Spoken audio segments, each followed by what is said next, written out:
my goodness. Wow. He might call. Wow.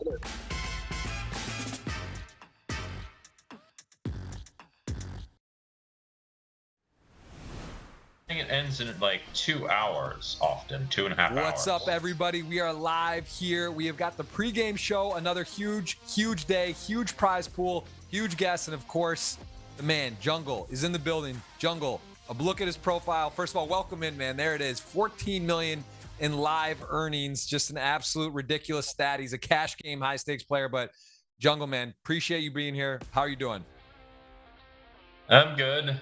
Yep, ready to commentate and see what happens here. We're gonna do first. We're gonna see about last week. Let's take a look at Bajork 5, who took down a ridiculous final table, and we're gonna look at his winning hand from last week. First off, as we will then get into today's guest and lineup. We just previewed Jungleman's unbelievable pedigree of a player and of course podcast host. But here's Bajork 5. Last week took it down. Let's see the winning hand. He got it on his second final table. He got the win. Let's take a look at this hand, Jungle, for the win last week. All right. The winning hand. Here it is. Here it is. Heads up, big lead. Not too much to think about. He's got A7 off. He's going to shove it in. Pretty standard. No point to limp there. Just going to rip it in. King 8 calls. A7 in the lead. This is, again, for his first GGMillion title, if he can hold. Dramatic flop. Needs a jack or an ace. Turn, nothing. River was, I believe, he hit the ace. There it is. That was the win. First title. GGMillion champion there. Pretty cool. I think Bajork 5, one that we've seen a lot more of, and we're going to be seeing more of him. 20 million chips total there as we see the all-time ranking win titles. Someone you battle with a lot.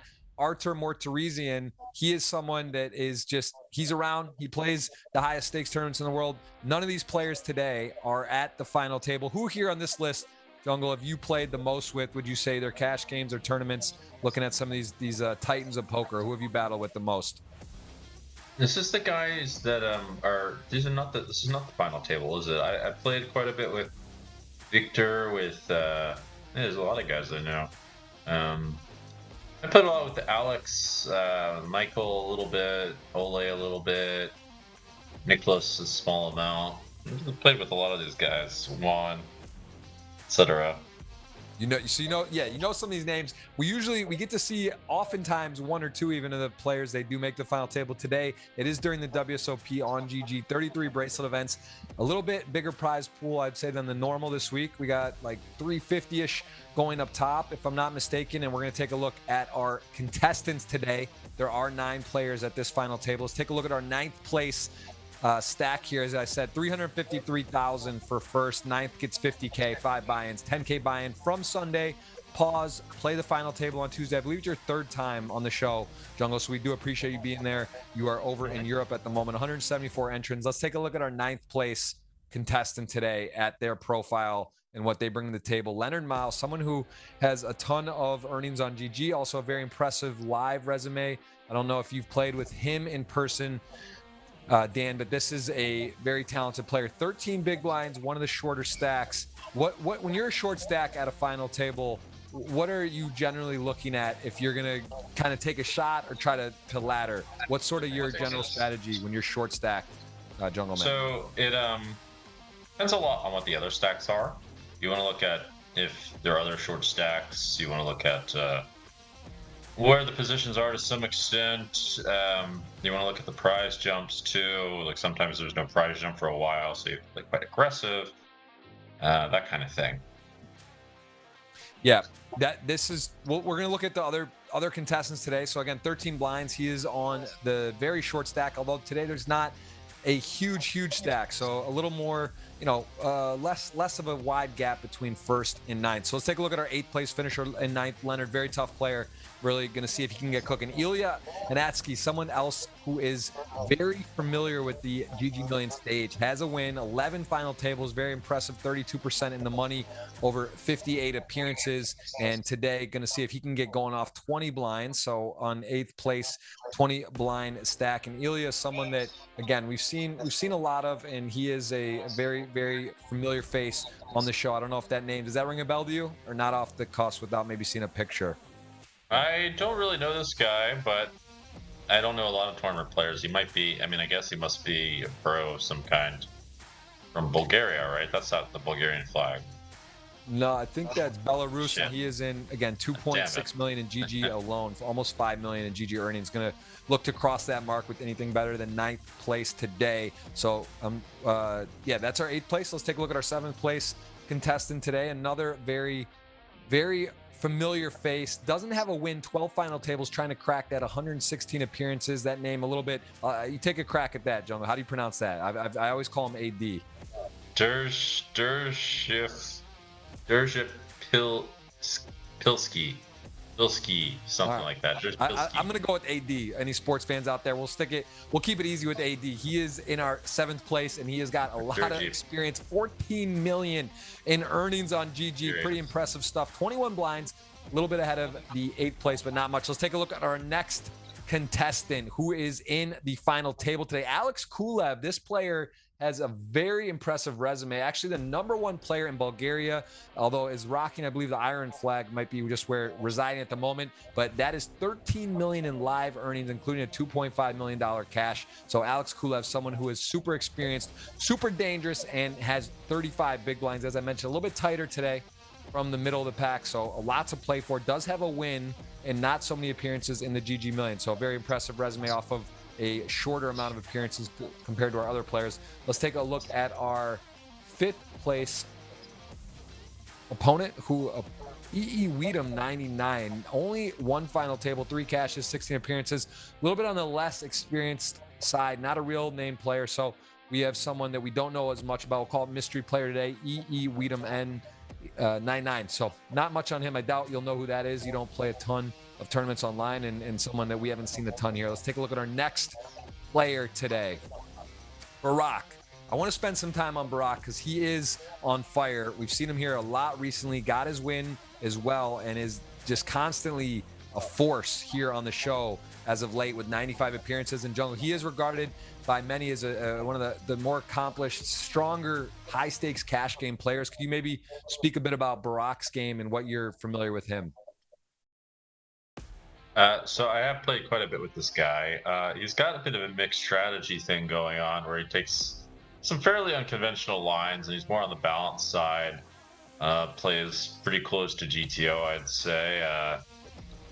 I don't want to give all the reads, but I would imagine he's one of the best players here. He plays lots of tournaments too, and imagine he's putting in the work, which clearly he's been putting in the Sims. I can see that. Yeah, well said. Jungle, again, he competes with him some of the biggest games in the world. So yeah, you probably don't want to give away your spreadsheet on notes and tendencies, but again, he does know what he's doing. Nice guy. I played with him, met him this summer at the WSOP. Has a lot of results live. Just seems like a really, really, really nice person. And again, regarded that I know of in the high stakes community as one that is playing the highest stakes and seems to be doing very well. Knows what he's doing in the tournaments as well. 51 big blinds. So got plenty of chips today in a decent position, sort of middle of the pack, a little bit above. And then we're going to take a look at a unknown Botman, spelled with an H. So let's see what this guy's all about. We're going to get to take a look here. And this is like, talk about unknown. Literally a first time, first cash, final table. Pretty insane resume there. See if you can cap it off with a win as well. 56 big blinds, considering we have 0 info on him, and he has almost no, I guess, maybe satellited in. He has $339 in total GG earnings before today. We're gonna take a look at one of the hands. You can see 3 million chips. Pretty sure this is on the final table bubble. Not positive, but based on that chip stack with the 5-handed, yeah, I would imagine it's 5 and 6, so 11 or 10 left here. We're gonna see him open Queen 3 suit. Are you approve of this in this situation with this chip stack? I do, but you want to see the chip, the payoffs just in case. The biggest thing, I mean, there's a few things going on here. The middle stacks don't want to fuck with him. There's 2 really short stacks, and that's pretty important too. So the shorter stack doesn't really want to gamble either, and they're kind of close to size. It's not that loose. It's like Queen X suited in a cash game would have been.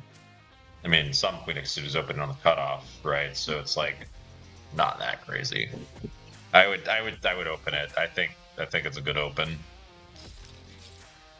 Well, he does open, and Barack. So none of the short stacks do put it in. So now here he goes in position. Queen 3 suited, big blind. Barack defends, and he's got some backdoor stuff happening. Are you good with this bet size? Sure, why not? All right, it's jungle approved. Justify a lot with 1/3 pot. There you go. It's approved. 4, turn, pairs the board. Barack calls flop. No backdoor pickup of straight or flush draw. Now what, jungle? You know, double barrel's not that insane. Yeah, it's not that insane here. Yeah, it's pretty aggressive. Checks though. Now we're on the river. Queen high. Big blind defense. Got some chips. They're relatively deep stack. Could have a wide range of defending hands. You have queen high. You get to a river. 4 pairs on the turn. No lead from Barack. Ace river. Barack in the tank. Gonna check. It's okay-ish to bluff here. I'm not like real thrilled with bluffing here without having a really solid read on Barack's game. It's doable. It's okay. It's something that if I saw someone do this, I'd take note. He does have a pretty good combo for it. The 3 is actually pretty good. I think it's towards the top of a bluff range actually, just because he's got 3 and the queen does block ace queen type hands, and queen jack offsuit. Yeah, so I probably would choose to bluff this if I thought there was a good chance the guy folds. The ace is good too, actually. I mean, that might be really the reason. It's just that he should have loads of ace x. Right, as played. And what about Barack on the turn where he calls flop, checks turn? I mean, would you expect some players do lead the paired turn frequently, depending, maybe had a draw or what 5-7 or something like that, may decide 5-7 suited to lead. When Barack doesn't lead the turn, is he basically never have a 4, or would you expect the player to be checking a 4 there sometimes too? Checking really often. I think he actually should probably lead small with a 4. Right. I just think it's going to get checked really often. I think the lead small is going to get quite a lot of action. He should not lead very big if he does lead, because he will get a lot of folds from things that draw dead. Interesting line. Interesting again, high level. Botman, again, unknown, as we know, definitely unknown as we can see the GGMillion results. We're going to take a look at Pavel, someone that I feel just what I've noticed, his live results, super impressive, gets it done, dangerous player here as well, very, very much in the mix with cashing 1 out of 3 times. We've seen him a fair amount with 13 final tables in the stretch of the GGMillion. So very familiar with this game, very impressed with him live. Seems very cool, calm, and collected. Someone you've probably played with as well, Jungle. Let's take a look at one of his hands from lead up to this final table that puts him in 2nd position here with 2 million chips in the big blind, queen jack off. Let's see how this plays out. Again, looks like very close to the final table. If I had to guess, it'll be 10 or 11 handed here. Queen jack off in the big blind. Always, one of those things that's a little bit, it's not the easiest hand to play. He also has 8 million in live earnings, 1.2 being his biggest cash. Moldova, #1 all-time list. Moldova player here, getting a little bit of, that's in your region. I know you know Romania well, and this area of the world, Moldova. I don't know actually many people from Moldova, but have you been to that country? Better from the U.S. I have not been to Moldova. I've been to Romania though. Well, let's see what the Moldovan top holder in the ranking of live tournament earnings does here, as it looks like it could close, or it's unlikely there'll be a flat off this stack in the small blind. So let's see. This would probably going to be a heads up pot in the big blind. We have not seen the hand yet. This is again a replay from to get us to the final table today. So he is gonna likely defend. Come to Brazil. Note that he is the chip leader today, and we're gonna see a hand from him as well, rocking the Canadian flag, although it says come to Brazil. Is he a pro, or is he just not like a well-known pro? Which one? Come to Brazil. This is a very check raisable hand. It's pretty good. It's like kind of I guess it's one of the top quality ones. Not quite top quality. No, it's not top. It's really like just towards the top. Queen jack with the heart out of the big blind. Gonna maybe have more 7s here, right? This is deuce of clubs. Check back, showing a little pocket control. But to Brazil now. You can have like ace 9 too. It's so shallow. It's not really, not loving it, but you can. You can have all kinds of things. Well, we're gonna see a This is some spice. This is aggressive. It's okay. I mean, it's just one of these things. It's worse than the Queen 3 bluff, to give it an idea of how good it is. Like, I'm not in love with it. Okay, now I'm in love with it. Now you're good, right? You're happy. You hit the queen, the heart. You got a jack of hearts. Just check back flop. Yep. What are you thinking here? Like 3/4. I mean, I personally bet 3/4, but I know that the tournaments are a little weird. No, this is so stupid. What the fuck? I would be bigger than this. I would bet at least 2/3. I would personally bet 2/3, I should say, but I think like GTO will bet something like 2/3. I'd be curious just to see what the ICM considerations. I do not think this is the size though. Well, we see 9-10 top pair, checked it back, pot controlled, the queen got there, does end up paying off the river. Interesting that at this moment, which we're pretty close to the final table, as you can tell with the stacks, and that there was 10 or 11 left at this moment. So Come to Brazil is our chip leader. We're going to see in a second a hand, but very interesting to note that, you know, at the moment, right, Come to Brazil is not an amazing stack position, 1.1 million. Let's see how a hand that took Come to Brazil. Let's take a look at this profile for our chip leader today, as a 3 million in GG earnings with 100K only in GGMillion earnings. So let's take a look. 2 final tables, 12 appearances, 2 cashes. Let's take a look at a hand from our chip leader today at the final table. Let's see what got them going. As a, we were talking about 7-5 earlier. I mentioned it could have been a good hand to have. There's some, you know, bluffing where Brock could have had in that spot on that board, but here we go. 7-5 suited the Windsor, and he went from Michigan, or Canada, maybe knows that. Windsor, Canada. That's a popular hand there. This is the 7-5 suited in the big blind. Let's see how this will play out as a under the gun min raise, 48K level, also deep in the tournament.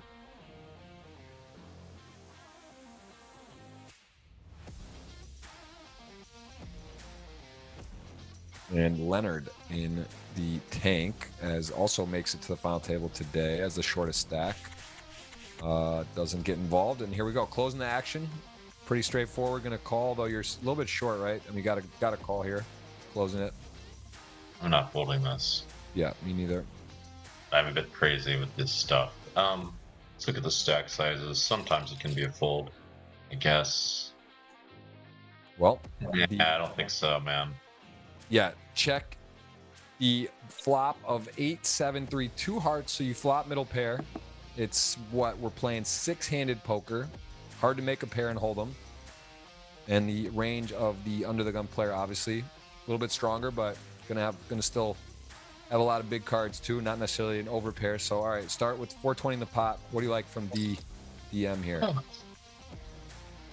Quarter pot. I don't think that's the right size, to be honest, but it's okay. What's the jungle school saying there?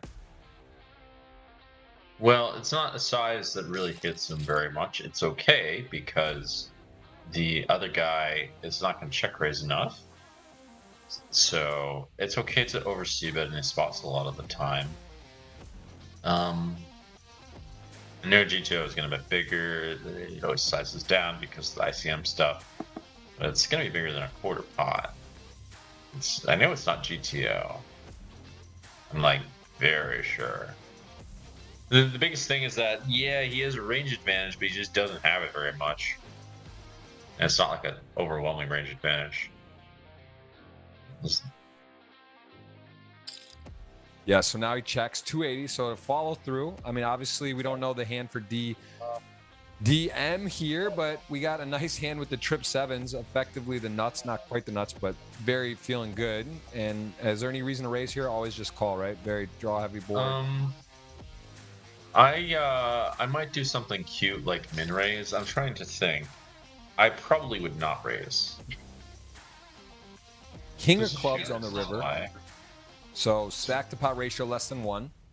What is this guy tanking for? It's so like, dude, it's a big moment. We got an unknown. I mean, he hasn't really had much GGMillion experience. He's got trips. It's using a little timing tells. You don't do any timing stuff. You don't do any tricks and delay. If it's, I mean, not in this spot. It's just too much, man. Like I would tank for like a second or two. In this spot, we're not leading. It's okay. It's a bit too much. I personally think it's like too ridiculous in this case. Yeah, I mean, this is the reason why I would check, because I actually think he's a bit polar here. I don't think he's like really betting that thin. Like he was like 8 jacks or something. I don't think he bets. I don't think he goes to 3 streets. I think he has like stupid bluffs and stuff. 1 second. What would be on the turn if you're come to Brazil, and we say the board pair turn? Oftentimes players will lead, or what would be your determination for him to lead there on the turn or not, or is that pretty much always a check with his stack size and the situation? I would either lead small, or in this on the final table, I'd either lead small or not lead. I think the problem is that, well, it depends a bit on, you can lead a bit bigger when there is more ICM at play, because it doesn't make a whole lot of sense for the other guy to make many moves. But when you are in a vulnerable spot in terms of ICM, you want to give them a bit of rope, especially when they can run like unorthodox bluffs and stuff like that, or they have wider ranges than usual, or things like that. But I would actually lean towards leading if you pick, like, basically just the idea of like what ranges of people show up with is going to be a bit more on the narrow side.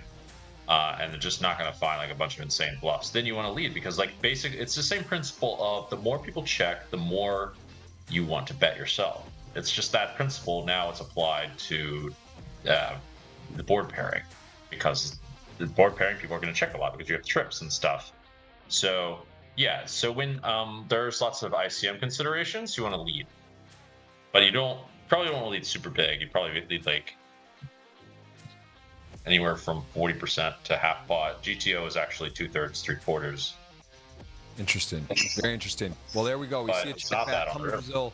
Does win a 2 million chip pot, is the chip leader today, so got cooking after that. Obviously, we'll take a look at our betting odds today for the GG client, the final table, and we'll have a little competition. We'll have 100 units each, 3 players. I'll let you pick first. You can wager, you got to break it up into 3 different bets, so however you want, you can pick first. I wager first? Dinner wager. So you I want to pick Brock.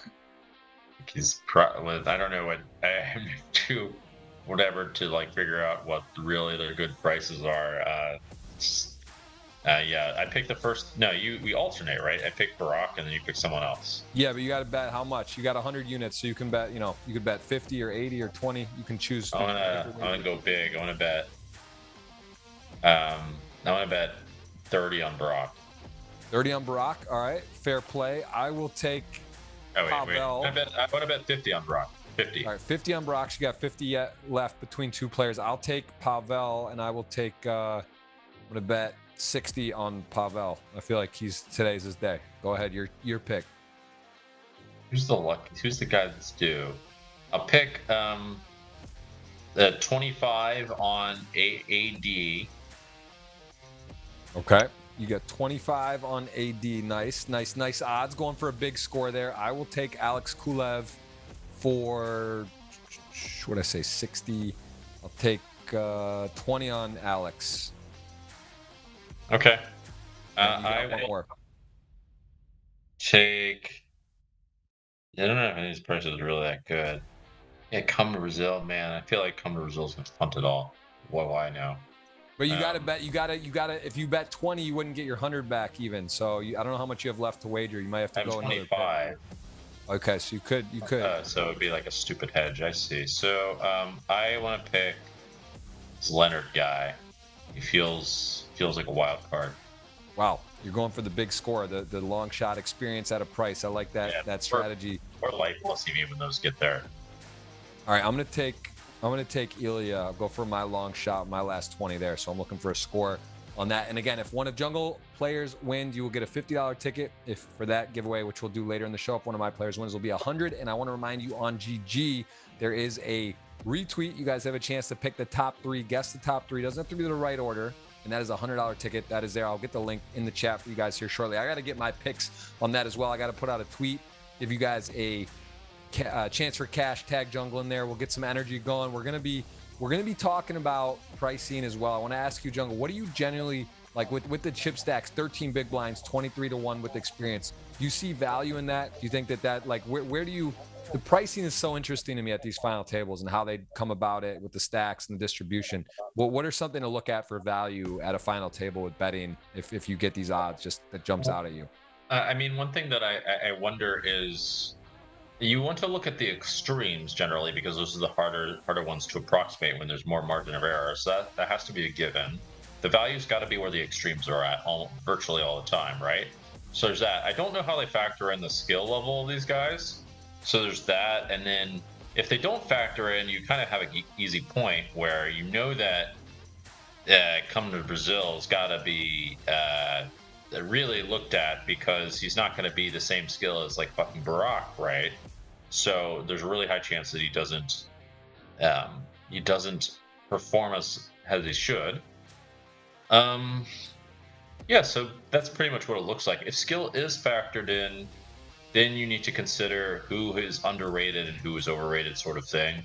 Like Brock's probably top player. I think maybe this Pablo guy's the top player, right? And then if you think that they're not top players, you want to not bet on them, right? Or you want to short them. And then you want to bet on the ones that you want to bet on the ones that are underdogs but are actually very good. So you look at, like, hypothetically come to Brazil if he's underrated because he's not like the guy with the full name, and think, okay, is this guy underrated or not? I don't know.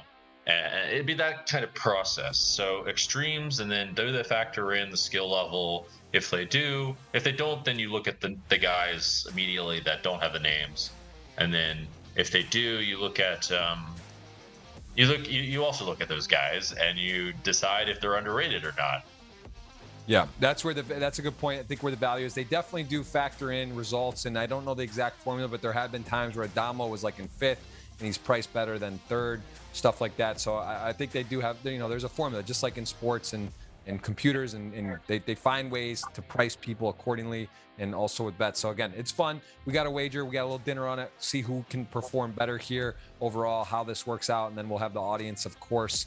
We will have you on for that giveaway. I'm going to go ahead and retweet the GGPoker giveaway, and then I'm going to go ahead and throw up a tweet for you guys. So we'll have 3 giveaways for the show. I'll see you back in exactly 5 minutes. We're going to take a quick break. Again, Jungleman, give him a follow, and I'll tee it up with Jungle as well. Where can people watch your podcast? Because you've been doing a lot of episodes. Very impressed with how you've been following through, winning the game of life. You're the host. And how many episodes now do you have, and where can people watch that? I probably have like 80 episodes or 70 episodes or so. It's called Winning the Game of Life. Yeah, you can check it out on my YouTube, which is it's Winning the Game of Life, essentially. And I'm also making a community to help poker players find the best content, to help them win in all kinds of ways that I think people aren't really focusing on. I'm going to try to incorporate a justice system. I actually have a call tomorrow with someone who's already created a trust graph, is what they call it, for other industries, and seeing if it can be applied to poker. I really like this guy's stuff, actually. Actually, it's the second one I've looked at. So that's another feature I want to eventually add.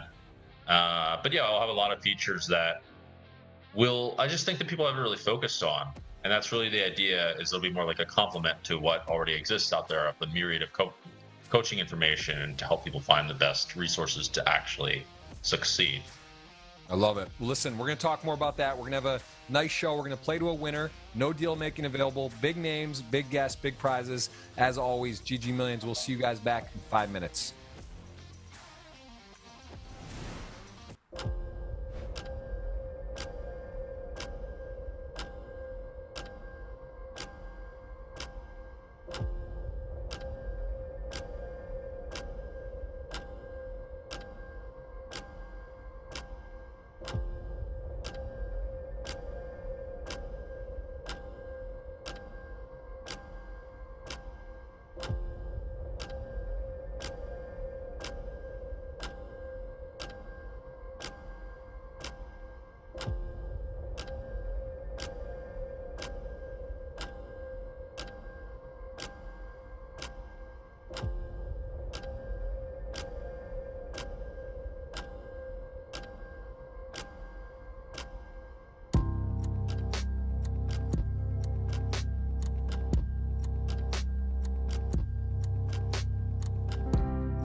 Welcome back, everyone. Fresh off the pregame, Dan Jungleman Cates in the building. Over 14 million in live earnings. Will be calling the winner with us today in the prize pool. Very healthy, 1,740,000, 174 entries, and of course, some of the biggest, brightest stars in the game. 353 up top. Top two will take over a $250,000.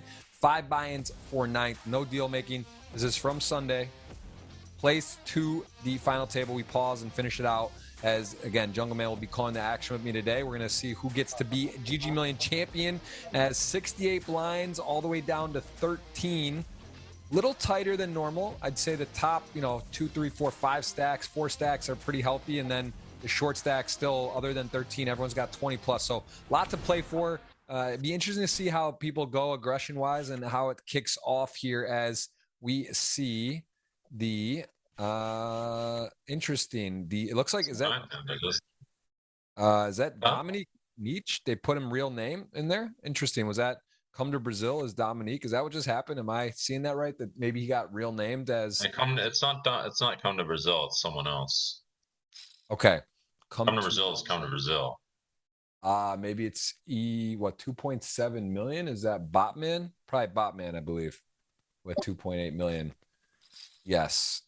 There you go. All right, Dominic Nietzsche in the building as well. So another name. You might have picked him. That might have affected our picks for our players today, right? Knowing Dominic.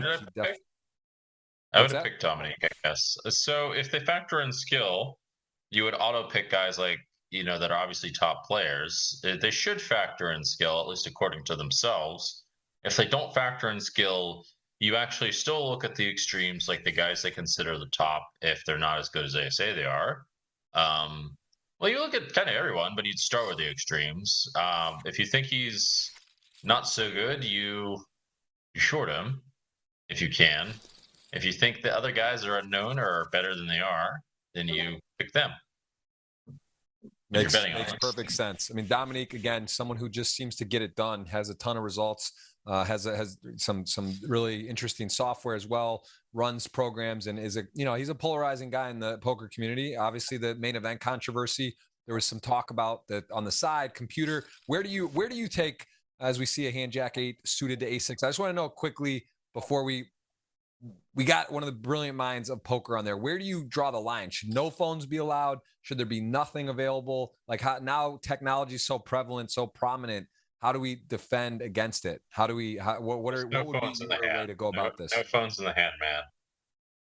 I mean, or you take all the phones. Like I don't think it's really that tough. You just take all the phones, or there's no phones in the hand, and then I don't think that it's fair to call like the computer on the side cheating or anything like that. I think that's silly. I think, what do I think? I think that. Hold your thought. Process your thought. We got an interesting hand right away. Dominic Nietzsche leads out top pair, gets shot up here by E.E. Weedham 9-9 with the ace-6. Kind of interesting. Could have the best hand. Has a 6 working in the 7-5 in the middle there, but does go ahead and raise and now gets a weird spot where it gets called and is going to continue. Let's call this hand as it's an interesting one. Then I will follow up on the thoughts about gaming and phones and technology. I'm really surprised he bets the turn. That's pretty spicy. That's spicy as fuck. Is he going to jam the river? That's a bad river actually, but I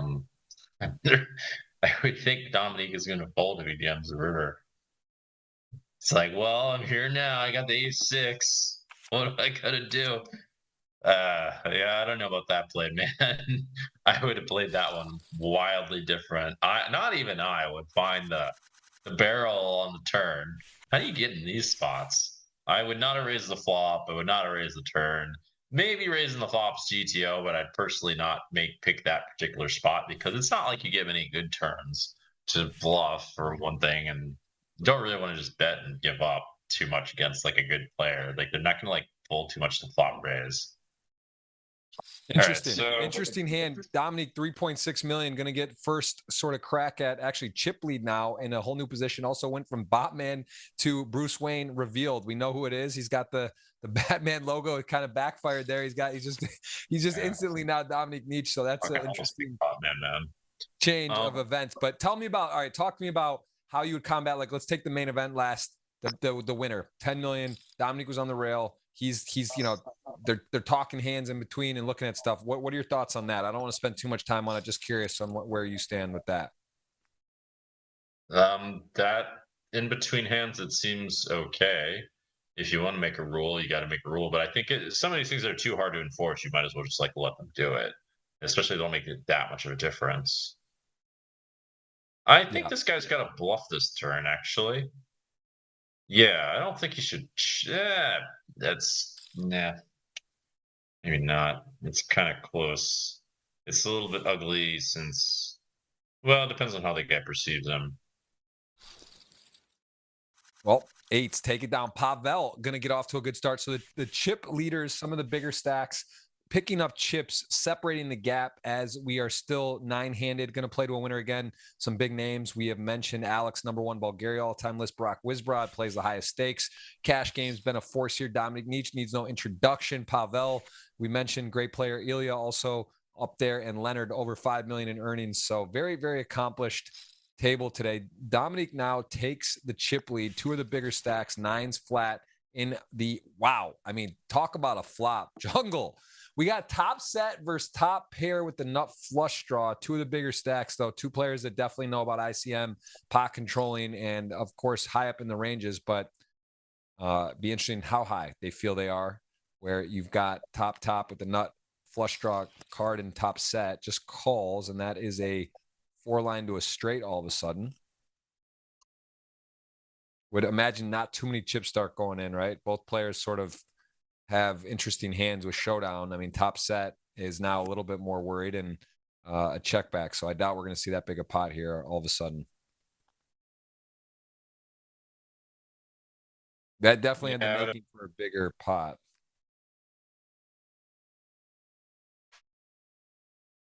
What do you do here?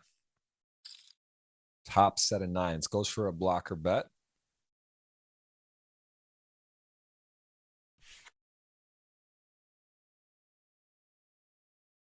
And takes it down. All right. Any surprises there, or as played pretty straightforward with the stack sizes and positions and both players? I mean, there could have been some different outcomes, obviously, on spicy turns or rivers, but that was pretty anticlimactic with that flop. Any surprise there on how the hand was played?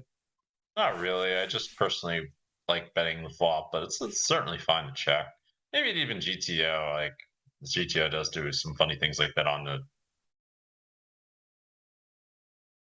Yeah, GTO does do some things like that. That's more or less normal. Yeah, I would say that's normal.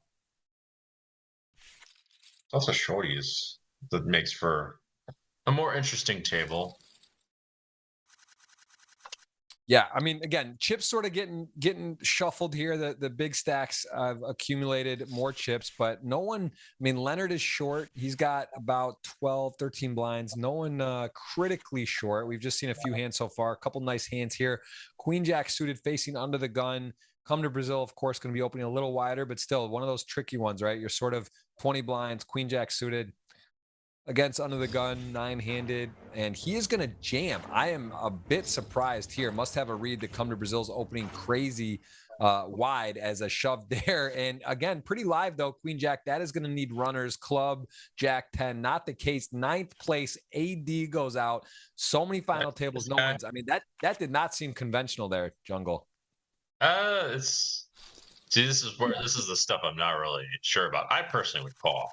I would play some post flop because there's something to be gained post flop where there's virtually nothing to be gained pre flop unless you just know someone opens a lot.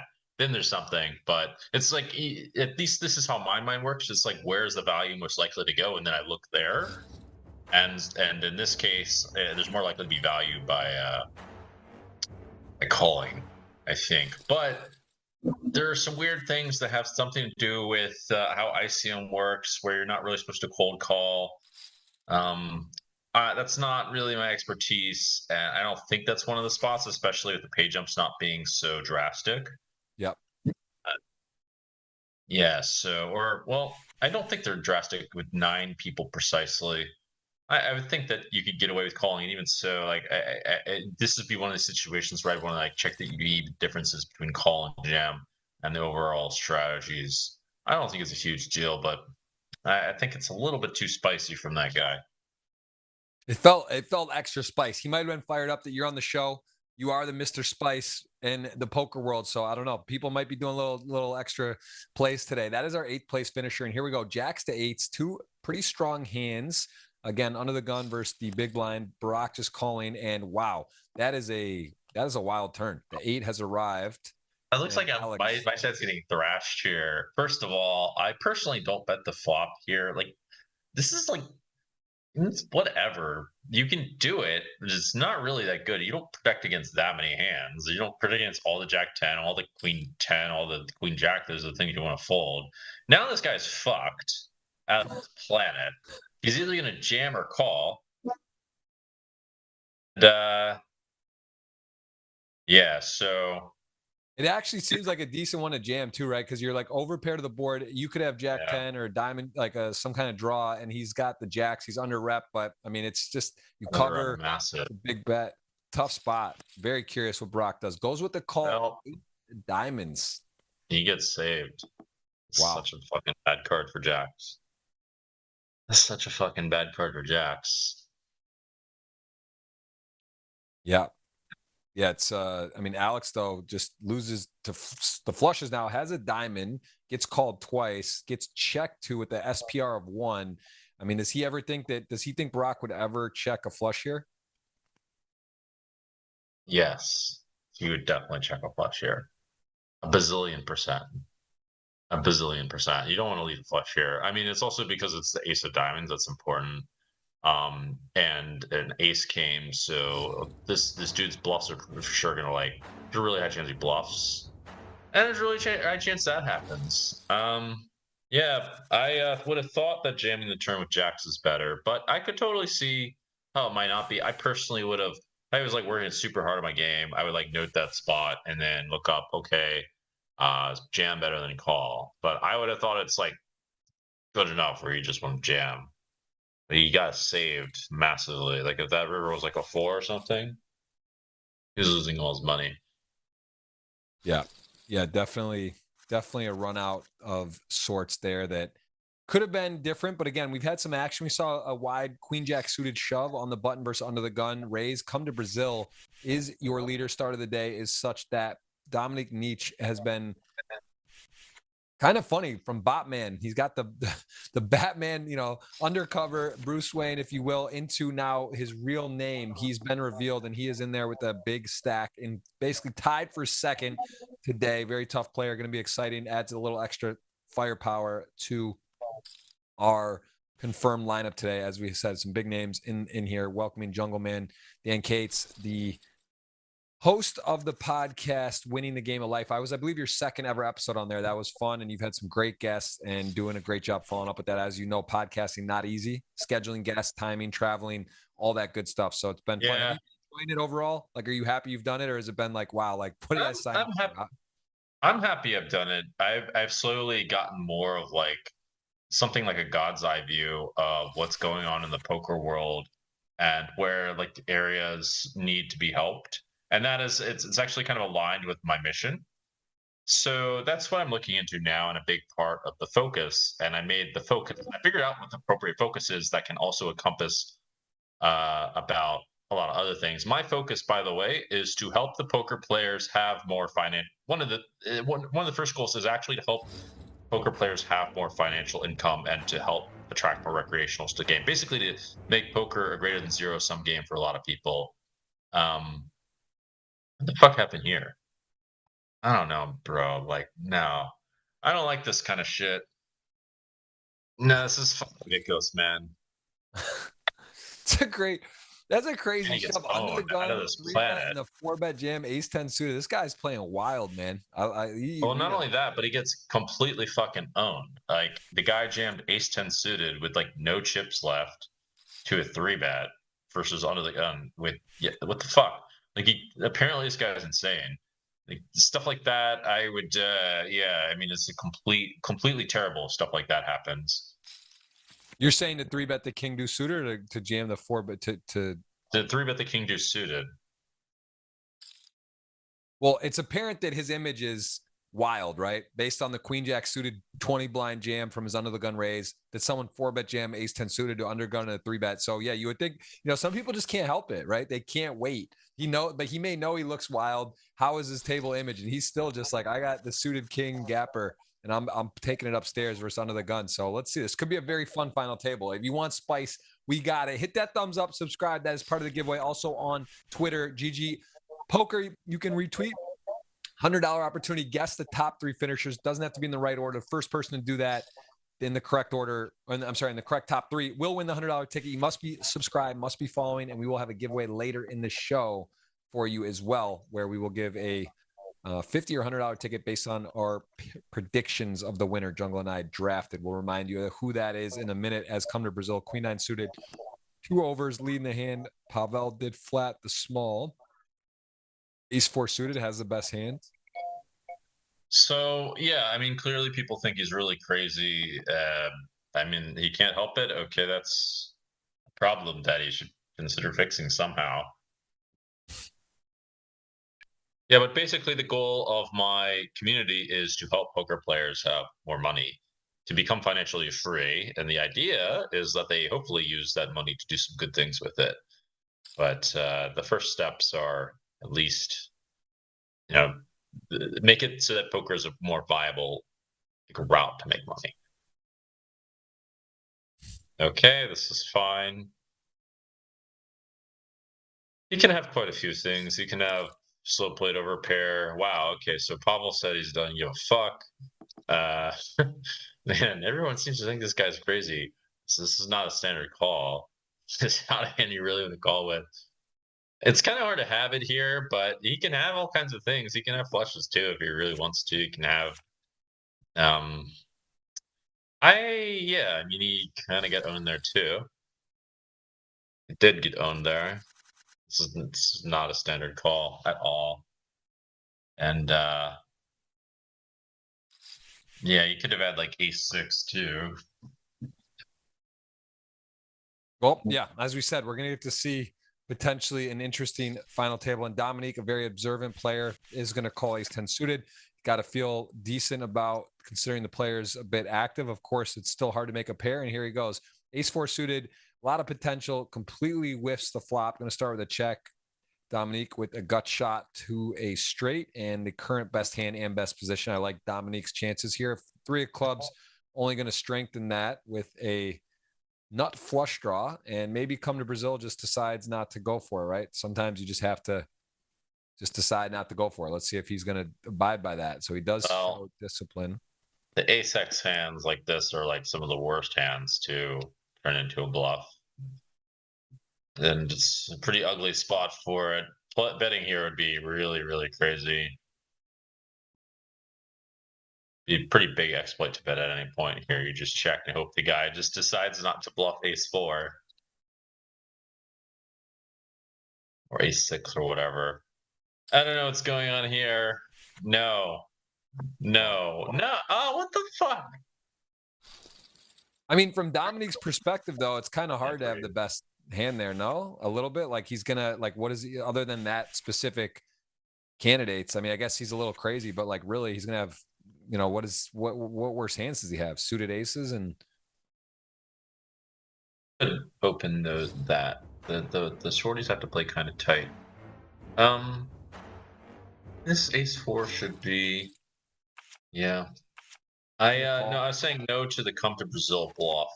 Like, dude, like, what the fuck?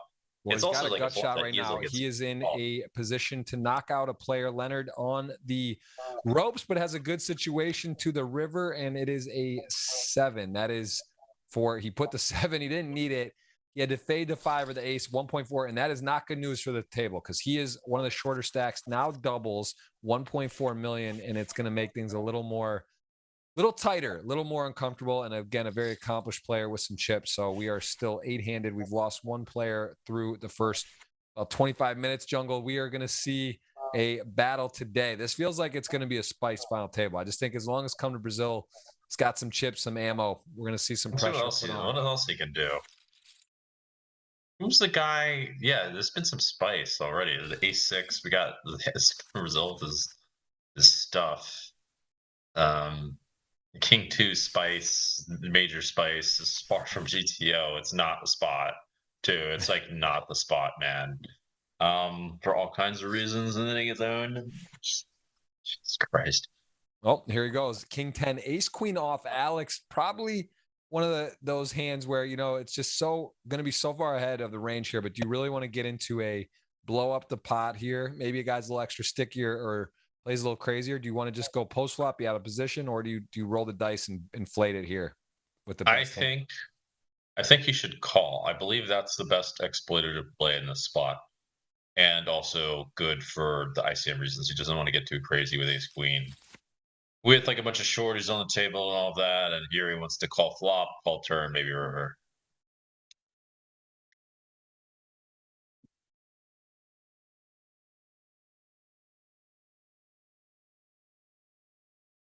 Well, King 10, the taxi, going to check back. He has come to Brazil, has shown some patience, some delayed c betting, delayed follow through. He's not just auto blast, like complete blind aggression, but definitely he likes a little more action. He is going to get king high here on the 8-8 for 4 turn ace queen in the lead. King 10 has 6 pure outs, and does he want to just take a little stab, maybe deny some equity? No, he's just going to check into a king, and now ace queen. As we know, we talk about this hand a lot. Ace queen now is no longer in the lead, and on the river, not a great card for Alex. One of the worst, probably, right? He realizes with checking down, the player may have some showdown. A king high could make sense, and he blocks the queen high. So, like, now, yeah, probably a little less thrilled. Let's see what Come to Brazil bets.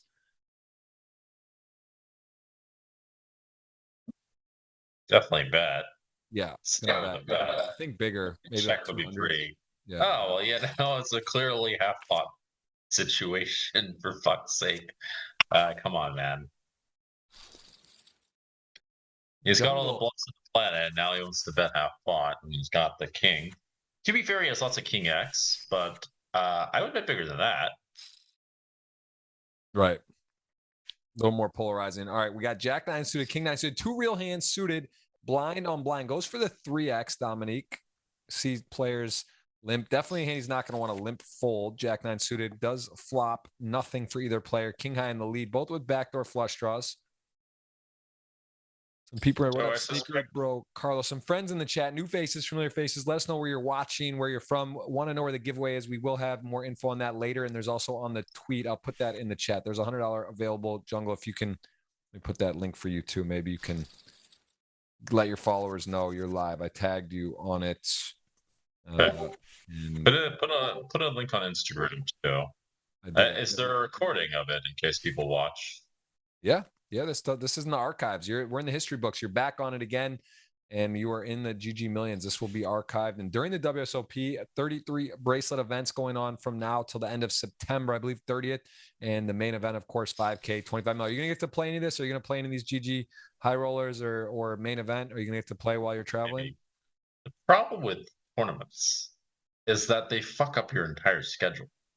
That's the problem that I face. Like, maybe one day when I don't really have things to do, but I have a lot of things to do, and I've been like kind of dealing with stuff. So probably not, but there's a good chance. I'm also not like that good at tournaments.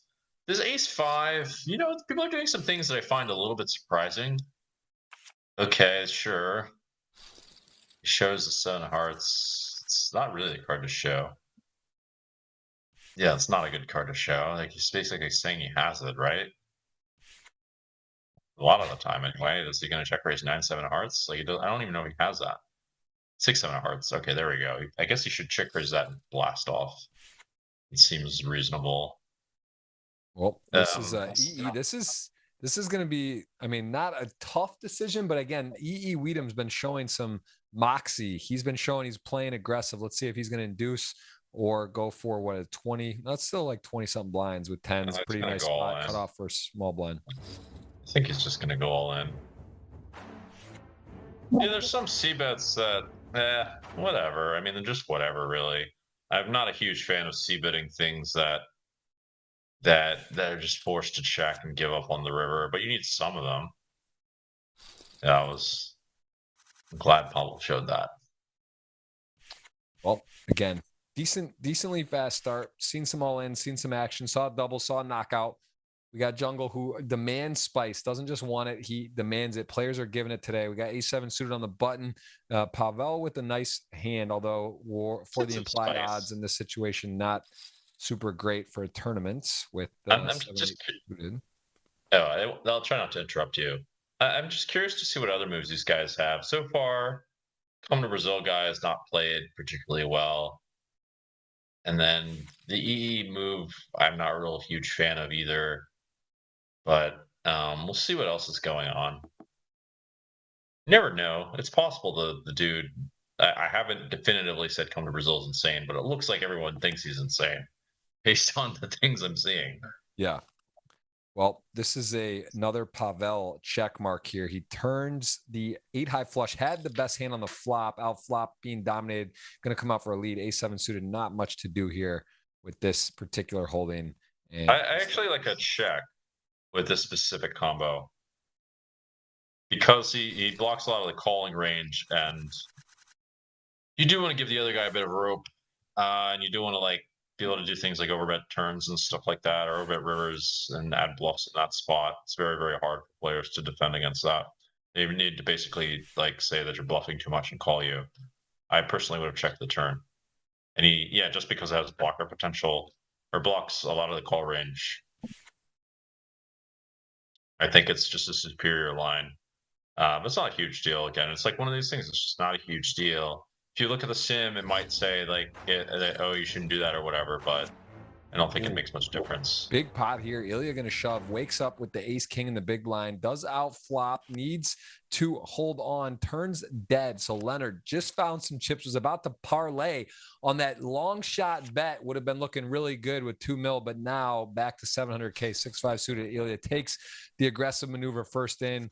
Part of that equation being aggressive is the best hand doesn't always win. So when you get called, even there, 6-5 suited, pretty live versus ace king, and does check mark on the turn. So a nice pickup for ElkY. Gonna flip the script up to 1.4. Leonard now the short stack.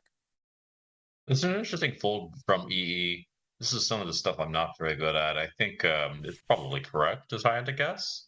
I know the GTO would open in a cash game, but maybe it sucks because of X and Y. The Leonard guy actually has to gamble now. Yeah, he's got to gamble. He's got to play like a bit wild, or a bit close to GTO with no ICM essentially. I don't know how close precisely, but it's got to be on the close side. Well, Pavel, man, he is cooking up over 4 million. He is your chip leader, top 3, pretty healthy. Everyone else fairly even. This is a unique distribution. Again, we got 3 big stacks, sort of everyone in the middle, and then you have Leonard, who is now short after that tough run out ace king 2-5-6 suited. As ElkY here with the king jack going to get out of the way. Dominique can open the ace 9 off. Ooh, king jack off, come to Brazil. 2 face cards in the small blind versus a big stack. Is going to flat here, Jungle. Is that in the jungle approval, or are we just completely out of line?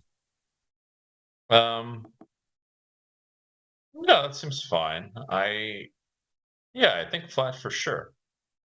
I mean, it's on the loose end. I think it's very reasonable. I personally do things like this. He has to fold now, though. See, this is stuff where I'm not 100% sure. I even find Dominique's bet to be a bit surprising, but it's far from crazy. Maybe even exploitative because people don't check raise enough. I mean, these are the kinds of questions you need to figure out the answers to if you're trying to be a top player. I can tell you guys that. If you don't know the answers to these questions, it's kind of a red flag. It's like, where the fuck is this value going to come from? And it's got to come from things like this. Like, is ace 9 better to bet on 10-6-2 versus a cold call in the small blind versus loose player? I mean, I can't even like tell you myself. I personally check in cash games a lot with no blockers and tend to bet with blockers. But these are the kinds of questions you need to think about if you want to be like world class.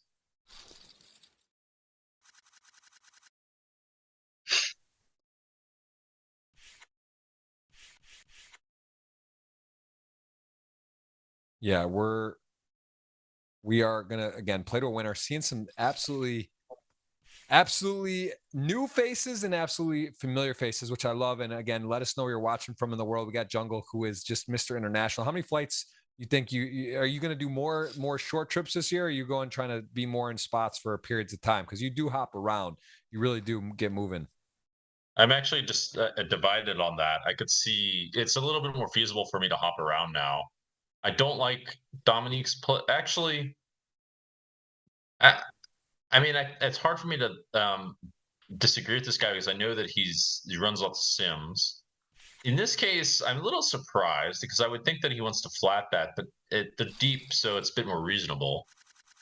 Yeah, so if they're a bit shallower, I think he wants to call. He doesn't want the guy to like jam or anything. It's interesting though, exploitatively too, against a player like that. Maybe you would think do you want to go post flop or take down variance guy that's looking, but counterintuitive. He does make a move and then gets him to fold a nice suited hand that's got him a bit crushed and does again take away the play for an aggressive maneuver from EE Weed, who's shown he's willing to do that. So again, Dominique, not someone I'm going to guess try to challenge on his methodology. Definitely knows his way around, has some of the most impressive results in poker. I have to look at his profile. It's been a bit since I've seen him live, but I mean, you put him up there in the upper echelon of tournament players, I'm sure. I'm sure he is, or at least he's probably studied his face off. And I don't know why he's doing that. This also seems in the stupid category. Like, why do you do this? I don't understand why this would be better than call. Like, It's pretty doesn't he crazy. He's want 20 million lifetime earnings, number 6 German all time, and he is here showing us his username was Botman. Now it's Dominique Nietzsche revealed, and Jack's going to be min raising Ilya and a bit uncomfortable. Just going to call flops at 10. Okay, so I'm a little bit curious to see what he does here. It seems like all his options kind of suck. That it seems like check is actually his best option. Yeah. Because if you think about it, what's going to happen is if he bets, the guy's going to call, and he has lots of. Well, he only has hands like this. Maybe it's better than I thought, but he's like either way ahead or way behind, and it goes check check. And the guy can have king 10 suited, queen 10 suited. This hand, he has lots of ace x, so he kind of like loses money when he bets. He really just wants to see free cards. When you really put it into perspective, though, it's actually really it's high tech here because now he blocks jacks, queens are going to put it in, and it doesn't ace king is going to just rip it in, right? So you kind of start putting these like 8s or 9s hands in a tough spot, and you happen to have jacks. So again, just pretty interesting hand there. I mean, this one I also think that and this one, I also think maybe he knows something I don't. Like maybe the other guy is going to fold a lot of ace x. That's the only way I could see that jack 10 play being good, or is like turning that into bluff. So the other guy folds a lot of ace x because the other guy does not have. He can have king queen offsuit actually, I guess, right? He made it so small. So yeah, if he folds ace x, I can see that being profitable. It's not a fun spot with ace x. But it also sucks to get ace x to fold for so little, and people do trap there. They fucking do, very often. In fact, like they have like ace 10 or whatever the fuck all the time. So I don't know, man. He also should have the ace jack offsuit combos if he has the ace king off, the king queen offsuit combos. So you have to factor that in, and he will check those at high frequency. So I'm not in love with this jack 10 play. I mean, maybe it's GTO or something. But maybe there's something I don't know. I'm just surprised by that. I would have played that hand wildly differently. I think that's one of the reasons why poker is so fun. It's just so interesting, and of course, this is a 10K buy-in, the highest level. I'll call the Champions League of poker each week. It's on Sunday. People know this is what's going on. This is the exciting, thing to the best players playing this. With that being said, Jungleman, who you can put in there's not many are going to say he's not one of the best in the world, and of course, you're not playing as much tournaments, but you know how to play. And then you got Dominique Nietzsche, and there's different styles, different ways of approaching tournaments, different things that work, and different reasons why things happen. I think that's why inherently poker is so exciting and why tournaments are so much fun, because there's just not one way to go about things. And even so, you can start arguing about randomizing or, even in yeah. I personally believe, and I will write articles about this, that there's a hierarchy of things that have importance, and there's various ways these things intersect so that things are more important than others. But it's not going to make a whole lot of sense. It's not exactly the right time to talk about it. And he might be right. Actually, there might be something I don't know about this spot. I would be willing to. It'd be an interesting discussion to see what he was thinking there, because he must know something I don't. I think it's that the other guy should fold it is going to fold ace X a lot. I think that's what's going on, Right. and like maybe whatever. This Pavel guy. Hmm. I guess this seems a little bit too spiced to me. King 6 off, definitely stepping out a bit. He's also got some jam stacks there, right? The 650, the million So he's raising into. I'm seeing some stuff going on here. First of all, there's a lot of c betting going on, but to be fair, I know for a fact that I don't. I tend not to c bet as much as I should.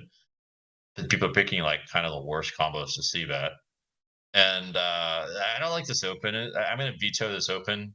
I think it's too crazy. I think Leonard still should play a little bit more conservative now that Ilya lost some chips, but we know Brazil is a little wild. I don't like this play at all on the turn. This play at all, there's like no fucking way this is a bet on the turn. I guess what he's saying is that the other guy has is just going to be a bit vulnerable and he's going to like leverage his aggression. Maybe that's the only justification for this bet on the turn. Otherwise, I think he just has potentially way too many bluffs. But like maybe a lot of things, dude.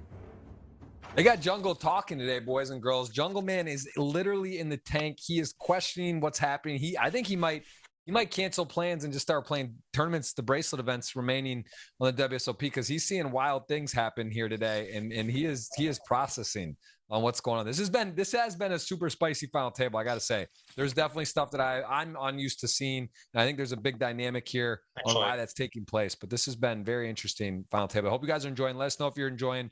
Please hit that thumbs up, subscribe. That is part of the giveaway for the $100 Twitter on GGPoker to guess the top 3, as well as our giveaway later today. So you must be subscribed.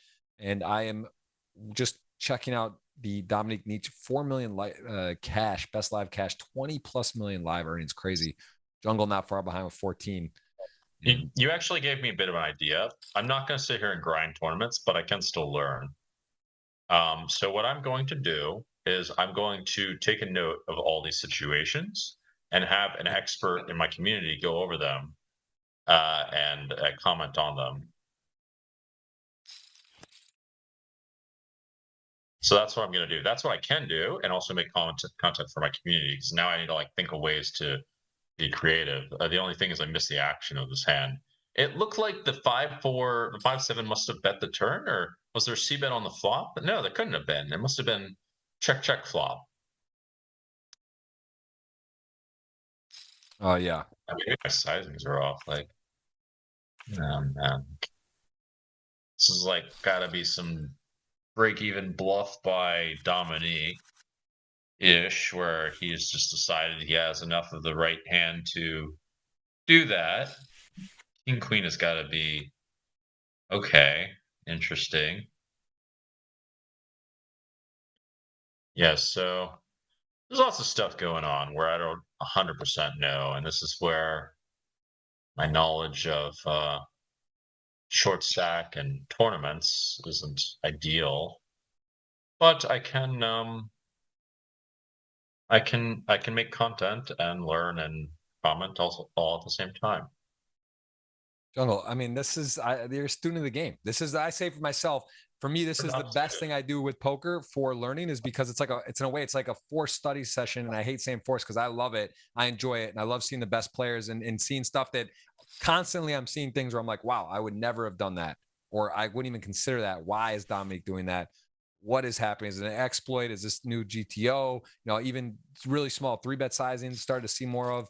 And just sort of the game, you kind of watch the game evolving. This is sort of the cutting edge spot. We see a flip, 8s to king queen suited, very action flop, needs Broadway, needs a 10 king queen, or now just needs a 10 as the River is not. It is no club available for any player. Alex going to make a set. Alex, the Crusher, rocking the Irish flag, although he is the #1 all-time Bulgaria money earner. Live tournaments over 12 million, gets richer on the chip count today. 2.5 million, 7-handed. We got big action going here. Appreciate you in the chat. Let us know if you're having fun. Please hit that thumbs up. 90 of you so far. I know there's a ton of action. I know you guys are playing, you're grinding. If you got a deep run somewhere in the GG WSOP right now, let us know. Hope you're in there. Hope you're trying to sat into the 5K main event, 25 mil guarantee. I just confirmed Phil Locke will be joining me for the main event on the September 24th stream. Pretty exciting to see him come out. Just won the LA, I believe it was the Millions. He won like 380K, came out of nowhere, took down a tournament, and he will be coming in and joining me as a commentator that day. So that's pretty exciting. Phil Locke, man, one of those guys. He's out there with you, Jungle. I remember the Premier League we played in Montreal, season 7. That was quite an eclectic group. And you and Phil Locke, you guys were doing the outside bet with your shirt off in the freezing cold. I think you won that bet. That's another great memory. Yeah. You were doing it. Was he one of the people who was with the shirt off, right? I believe he was also on your side, and you picked off Antonio. You guys might have won like 50 grand or something. I forget. I won $31,000. Yeah, I think Phil might have the same bet or similar. He won some money for sure too. Yeah, we had to stand out in the cold for 21 minutes. I had my shirt off. That was 2013, pre-Twitch, pre-YouTube vlogs. That would have been some good content. I don't know if anyone has any videos of that. I might have someone buried some footage somewhere. Dominique should call here. I'm pretty sure. He's got no diamond. He's blocking Queen Jack, the player, and he's gonna fold though, giving Pavel some credit. This guy Pavel, I'm telling you, he's a magician. This guy just bobs and weaves and ducks and dives and just seems to get people give him all the respect. He bluffs correctly, but he's solid. This guy's dangerous. He's my pick today. He was my first pick, I believe, if I'm not mistaken. I read your mind. That actually is a good hand. Chips on him. This is a little unlucky for Come to Brazil. Who's so active. He finally gets a real hand, and no one's got anything. Even King 3 suited Pavel's thinking about playing. That is annoying. It just gets like what the fuck? Does he have a call in him? Can he do it? Can he just call here? Call is kind of good just because people are really polar here. Man, Pavel doesn't really just going wild. What the fuck is this? I don't know about this dude. See, this is the crazy shit that if you think he like really has a leak, sure. But other than that, it's kind of garbage. I don't know if I'm in love with this. I prefer call over this stuff.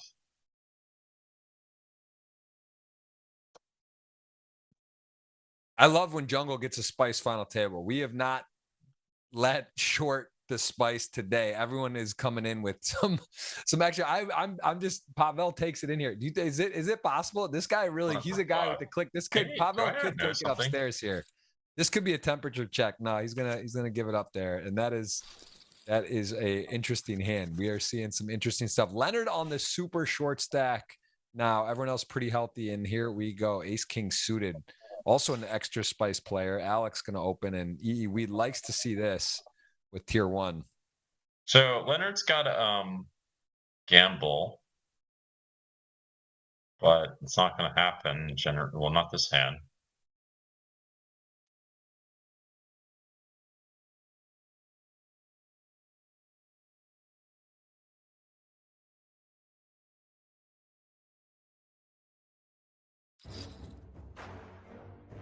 He's going to rip it.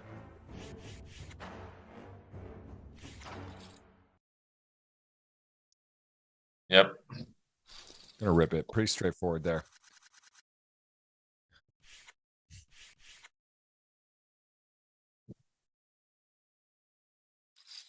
So this hand's okay. So I guess he should see. This is stuff I don't know. He has a good enough hand to jam. I think he should jam. It's my guess. Yeah.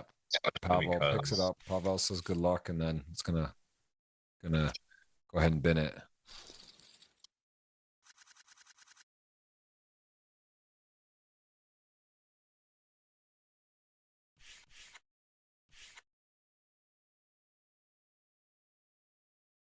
Oh, we're getting to a different situation. Brock's really short. My boys are kind of like fucked up.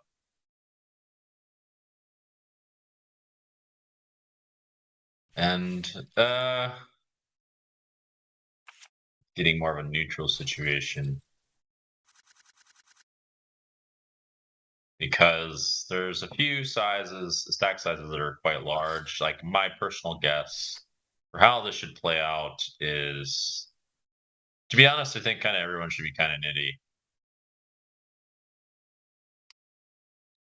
There shouldn't be that much spice, is my personal guess in this, because like, where the fuck would it come from and why?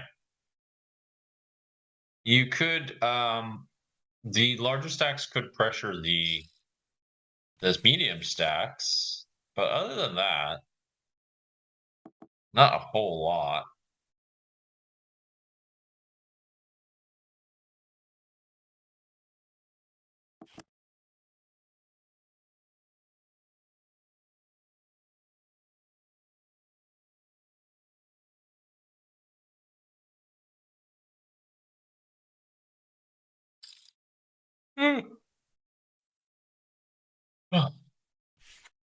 Yeah, ace jack suited 9 is going to be pretty straightforward here. Alex takes it down. Ace jack suited, not the board looking for as a small blind flatting range. Going to have.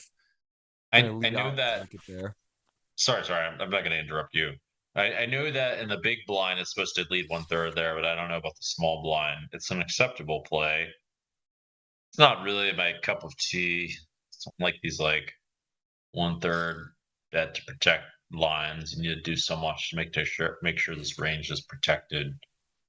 It's kind of lame. I don't know, just to make sure you like eke out like a tiny bit of protection equity. I don't really know what they're trying to do.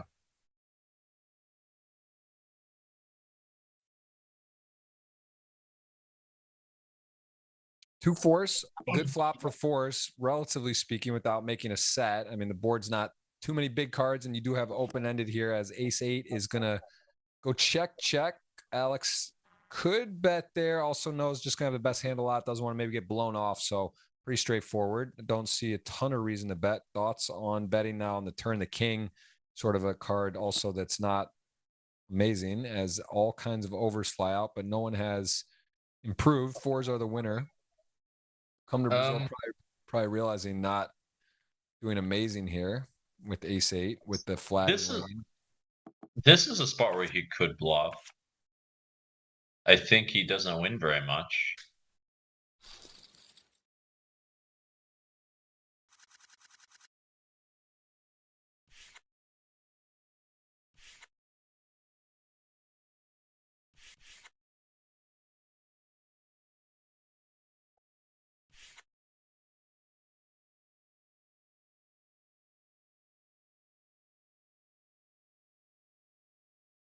So this should be limp, I think.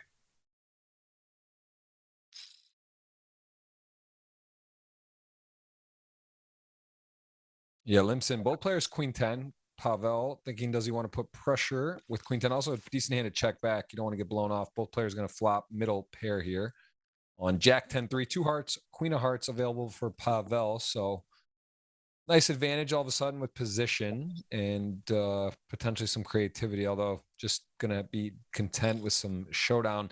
Where do you make the cutoff on value, or just happy to go to a turn here? I mean, pretty high up, blind on blind, wine rages, does go for a bet.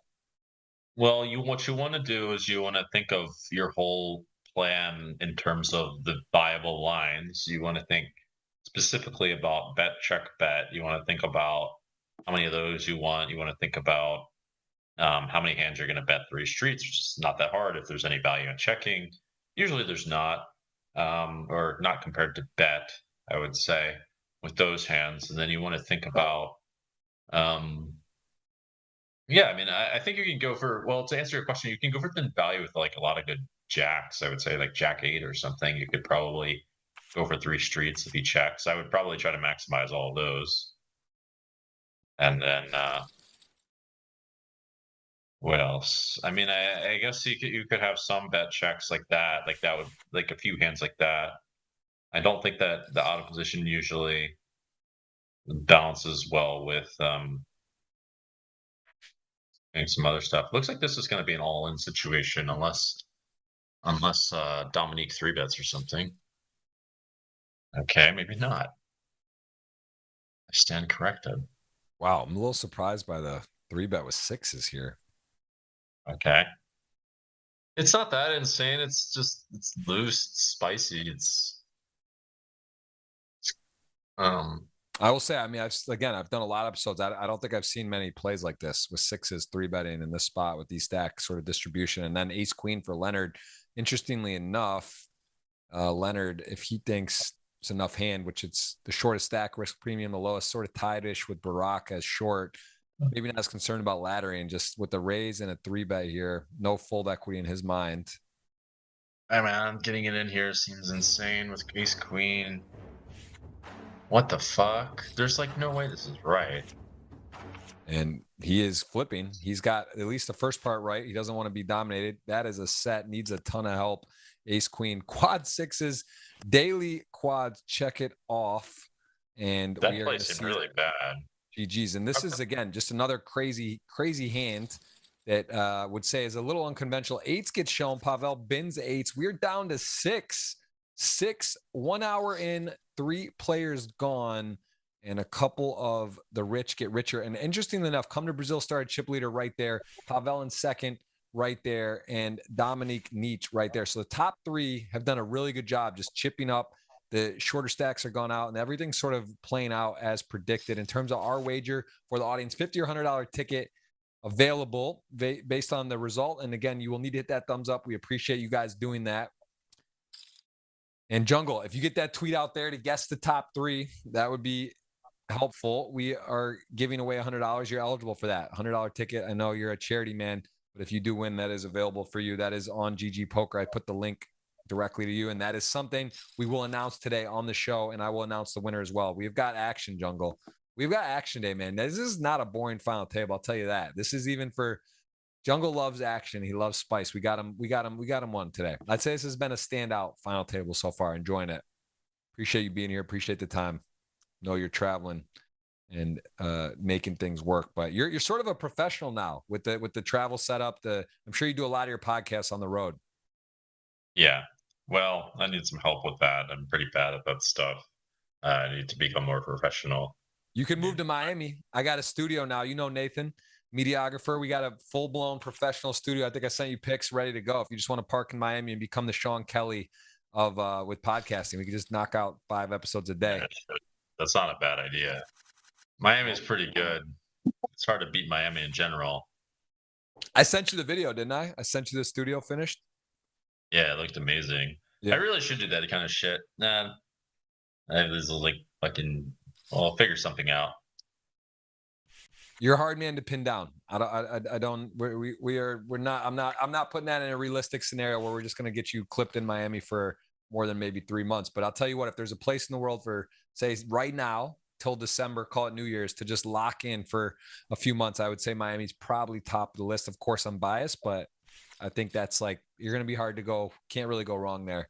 Jungleman needs a podcast, Nathan. Jungleman has a podcast. You know that. That is winning the game of life. Winning the game of life. What a title, what a name, what a podcast. So yeah, he's got it. And we're going to hopefully get him in to Miami. We're recruiting Jungle. This is part of not only him being be the guest today, but we could maybe just merge our shows and do like a live podcast from Miami and make it a full blown deal, Jungle. I'm going to throw it out there. That's an interesting idea, actually. It doesn't sound like a bad idea. I'm just putting it out there. I'm not offering. I'm suggesting. I'm throwing it out. I'm just putting in the universe because we need a great poker pod. There are actually a lot of people in poker got into podcasting. There is some good content, and I'll tell you what, Dominique got trip 8s here. Although it's going to be hard maybe to extract some chips unless your opponent starts bluffing. But he is going to come in and lead on the turn queen, and that is going to lose Pavel. I don't understand this play. That's a weird play to me. I just would think, well, it's not. Yeah, I mean, I guess I can see some reasons for doing that.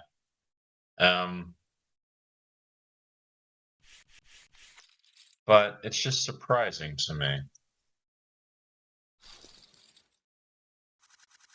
I think, yeah, I would have thought something else would be better, like check. So, guess what happens is, oh no. Okay. So one of these situations where these middling stacks can't really get too spicy.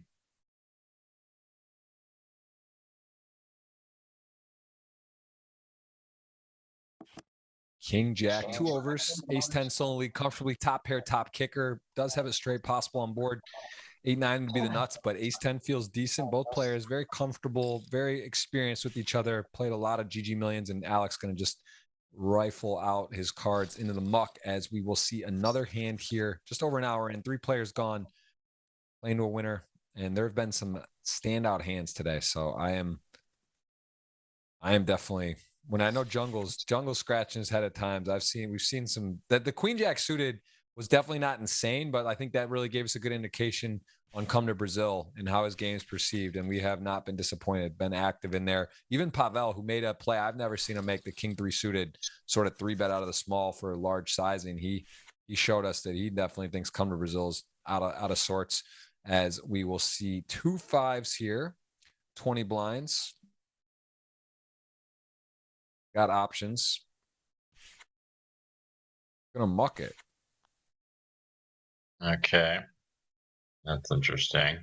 How crazy would shove there? Do you like maybe just min raise, shove, fold, shoving just too crazy? And wow, ace deuce gonna step out. Ann Arbor, Michigan, shout out to Big Blue, needs help. Ace deuce versus ace king, and that's gonna be hard. That is gonna be a misstep for Come to Brazil unless can hit running wheel, which is available possibly, maybe. Oh, that would have been too much. But Barack gonna get a nice kind of gift wrap double. Still had to fade some things, but ace deuce now is going to even things out in the playing field. He likes that, and that makes it very much a new ball game. Come to Brazil.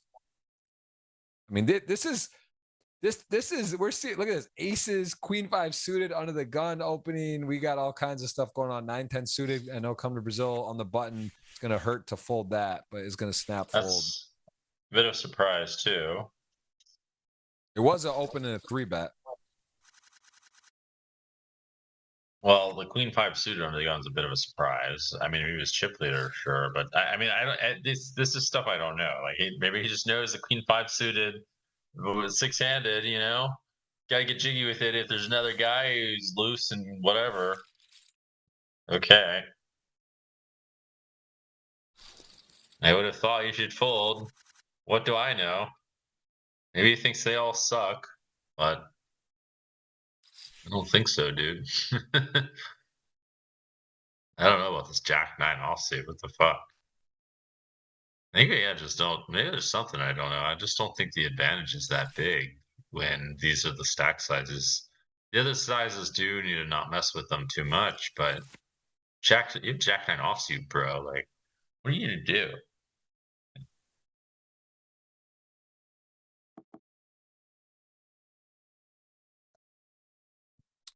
Yeah, this is Like, not a great flop for sevens, although is in the lead, is against a big blind.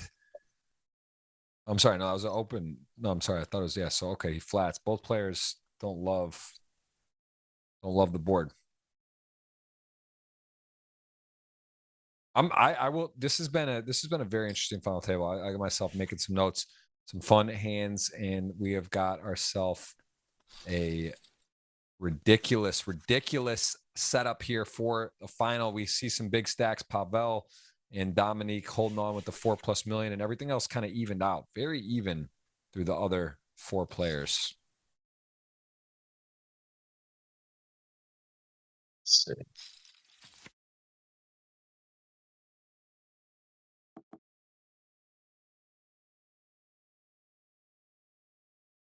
I played quite a bit against Barack. What game particularly do you think you battle the most with him? What stakes and format? No limit hold'em cash games.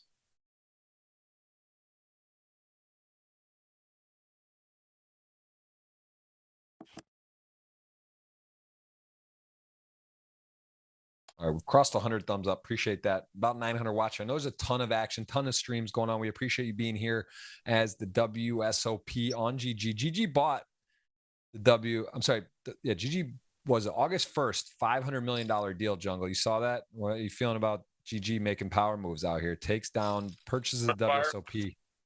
That seems like, yeah, I mean, they seem to have a good idea of what's going on. There's also the Bahamas. It's going to be December 6th to the 19th. Are we going to see you there? 25K, 50 million guaranteed. Have you thought about that? Do you even know what that means? That's 2,000 entries for a 25K. Can you tell me about where do you think that's possible? Like, how is that not overlaying? 2,000 for a 25K? Have you even seen that, Jungleman? Maybe I should play that. Holy shit. Yeah, no kidding. Are they going to get 500? Like 500 people's like a lot for a 25K. That's 2,000. I still don't understand how it's possible. Daniel in the video even was like, "You're nuts," like he said, and you could tell he meant it. He think that is a wild guarantee. I mean, I don't even know how that's possible. What up, Jeff? There's your guess. You got to put those guesses on Twitter. Appreciate you, man. If that's not going to be an eligible guess.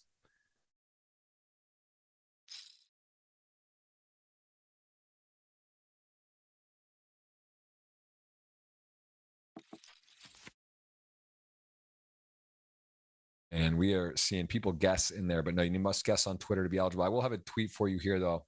I'm sorry, I'll have a guess for you guys to put in your keywords for our competition. A $1,500 ticket. So two active live giveaways will be today. As 3-5 suited's got a little something working. 5-8 also top pair. 3-5 got the gut shot. I know you taught me that way back in the day, Joe. You always said bet your gutters.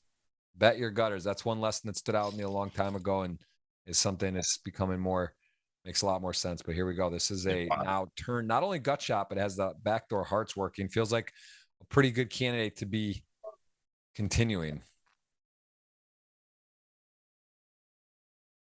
And size will be of a factor here. An overcard comes from Brazil. Again, a player a little scary to try to bluff. Certainly top pair now turned into no longer top pair, but a 8. I don't think he's going to go anywhere right now. Important pot. Bigger bet on the turn and come to Brazil. 440 left on his chess clock. And a river with no improvement to either player. This is the 5-3 suited magic. So everyone knows.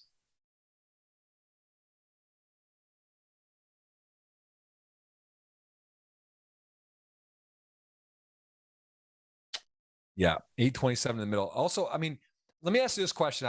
This is a very interesting against a player, let's call come to Brazil, who appears wild, reckless. Is it scary to bluff a player like this in a spot like this? This spot. And when you have 5-3 suited, no, of course not. Then you didn't just pure bravery at this point, especially when it rolls off 4 to a 9. Of course it's going to work. But I'm saying in general, are you more like apprehensive or worried against let's call someone that plays kind of a lot of hands, a little more sticky? How do you sort of not, do you find that more difficult to pull the trigger when a player you feel like's more with the propensity to call, let's say, and when you're bluffing, how do you combat that? I don't know if he has a propensity to call. I just see that he's propensity to bluff. But I'm saying if you are in a cash game or a tournament in a spot where you feel like a player at the table is someone that does call more often, like, and it's a mandatory bluff spot, but you really feel like you're getting called, how do you sort of deal with that? Well, I might underbluff if I think that it depends on the nature of the situation, because some of them I have few bluffs, so I will bluff then. But if I have a lot of bluffs, I lean towards underbluffing, and so I bluff with less of my combos.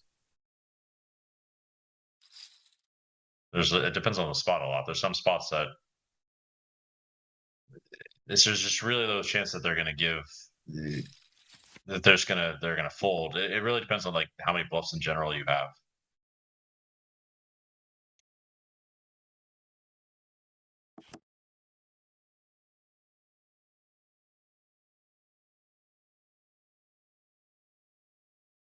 Jack 9 suited. 3-7. Dominic going to make a pair. He is down. I guess you call it upstuck.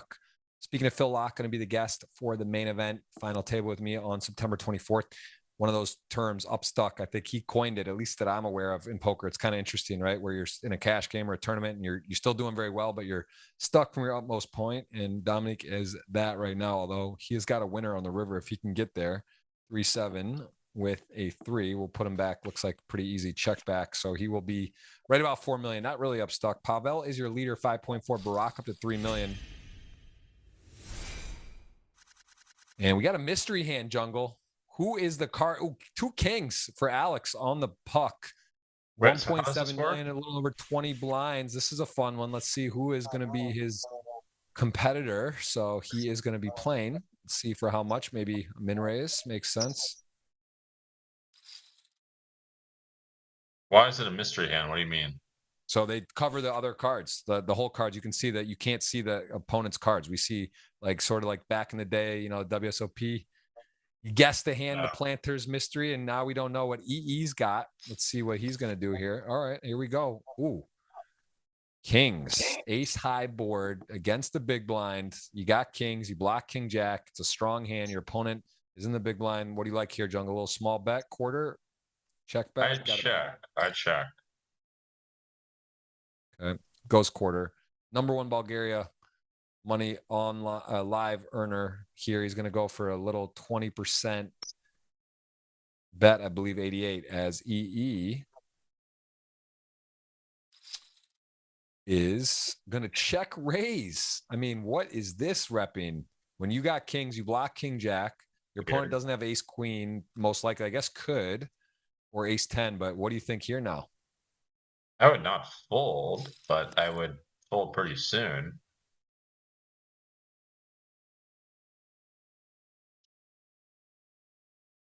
I would think that EE has it, but we have seen him really bust some moves. So I would think that less of the time, more of the time than usual, he doesn't have it. I would probably just fold if I had Alex's hand. Now, I don't think there's a lot of good things that are going to happen on the river. And he does fold. Jack King, wow. Blocks the nuts. The guy has the nuts, and a pretty interesting spot for Alex there, as he does get away on. Could have been worse, I guess, but that was also maybe with the lead out versus checking, could have got a little bit weird. So interesting hand there. Very interesting. I would 3-bet if I was Dominique. Pick like some more speculative 3-bets than this. I would have made it bigger. Oh wait, he made it like whatever. And Dominique, ace-5 suited, one of those fun wheel, powerful hands, feels almost mandatory, does kick it up, and it does going to run into Brock, who is going to be conscious of ICM, will just call. And a very interesting distribution. No one's super short. Alex Kulev, our short stack at the moment. Come to Brazil, was chip leader, now is a little bit less, as ace-5 suited flops a wheel draw. We'll have an ace or a 4, no backdoor hearts. Jack's in the lead. Nothing to do here but continue. You could raise. Could raise, yeah, but definitely not folding, of course. And don't like raise. All's innocuous 9. Jack's in the lead. No player with the diamond. See if Dominiqu's supposed to bet.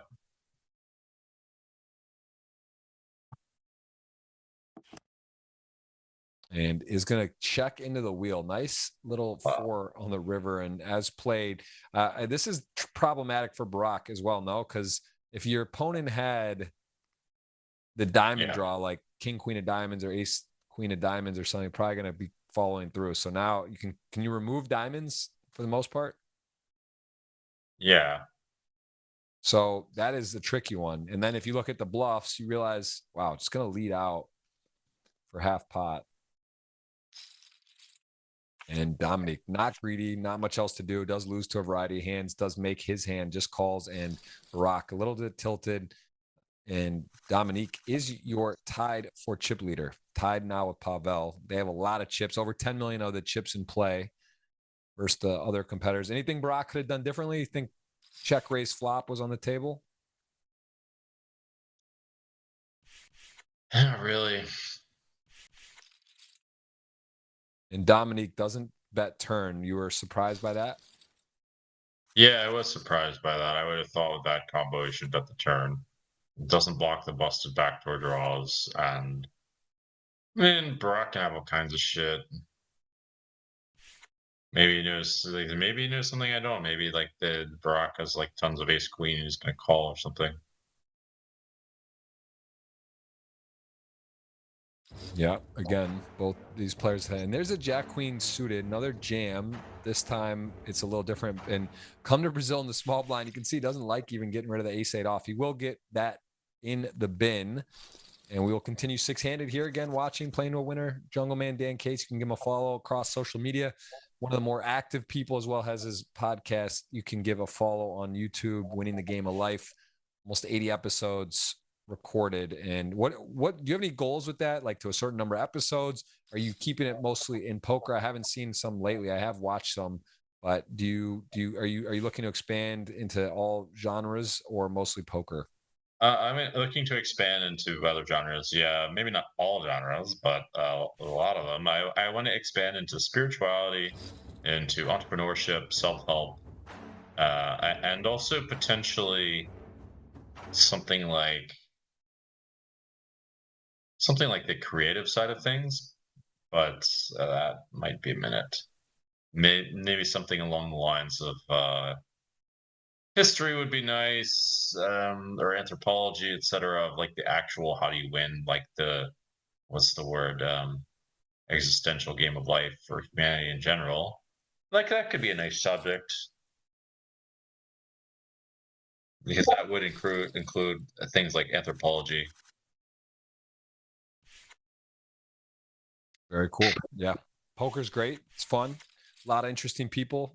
Big niche. I'd say it's big, but also niche. But it's definitely nice to be able to expand. And also a lot of people that kind of play poker maybe recreationally that are doing interesting things that also, do main business otherwise, as well as many people that just don't play poker and are interesting, of course. So yeah, I think you've gotten up there. You're getting done a lot of podcasts, and it's great to see that you're enjoying it, and it's rewarding. How long? What's your average podcast now? Usually about an hour, or how long do you go for? What's your duration target, or just sort of let it go, see what happens?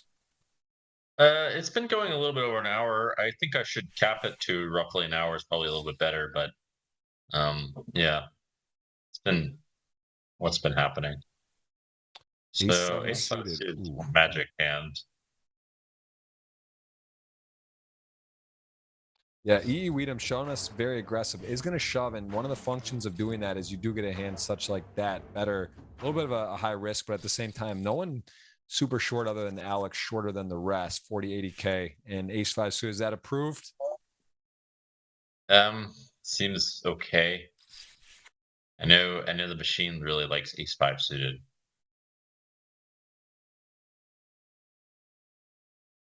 As ace nine going to open from Alex, shortest stack. Gets a flat ace 10 dominating in the small. Pavel's shown us a bunch of flats, and come to Brazil. This is one multi-way closing action, a tricky one to play. And I've seen a lot of people tighten up a lot in this spot. Are you on board with flatting, or do you think that the hand's too dominated and it's a little bit risky and you're gonna get in some tough spots? No, it's fine.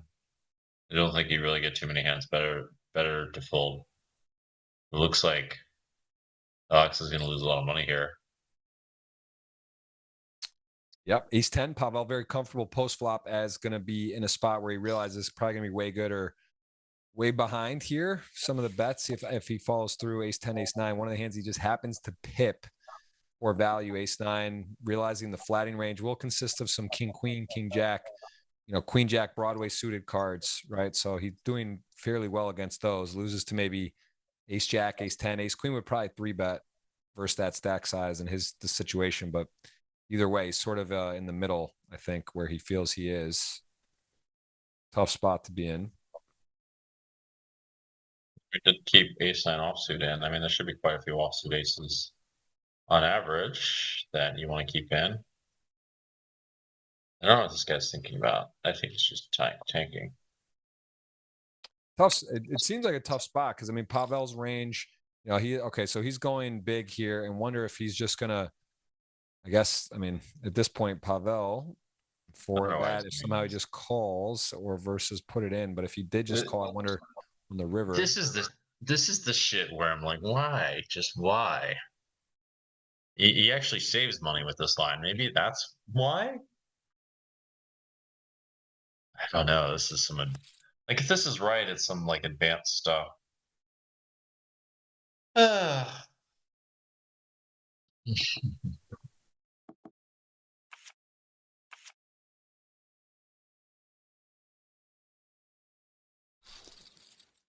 Wow. Well, I mean, he does save chips. Pavel up to 6.3 is your chip leader now. Start of the day in second is in first. Come to Brazil is actually your tied for second shortest stack, was the odds on favorite. We'll take a look at that here in a bit as we join in with many new people in the stream. Appreciate you guys. Over 900 on watching right now. That is Dan Cates, Jungleman in the flesh. He's here. And we are going to see, again, some special stuff today. Seen a lot of action. Ace deuce off upstairs, leveraging maybe the shortness of Alex.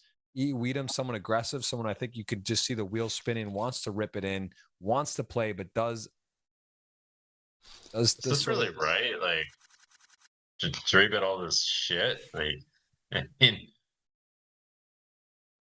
it seems as though it's unlikely to make really work unless people open too much.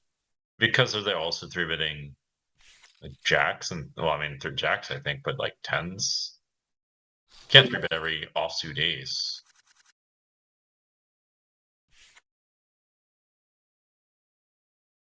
Well, I got a nice little shot.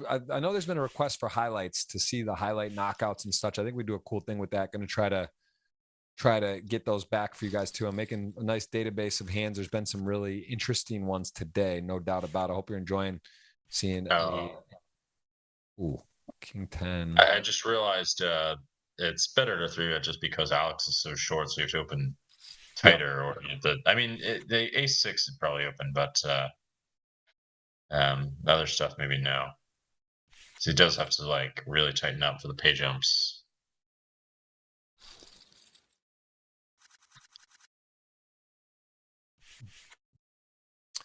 Ace 8, Ace King, King Queen. Pretty decent hands, late position. Alex going to go ahead and commit a stack. Dominique just seems to be right place, right time.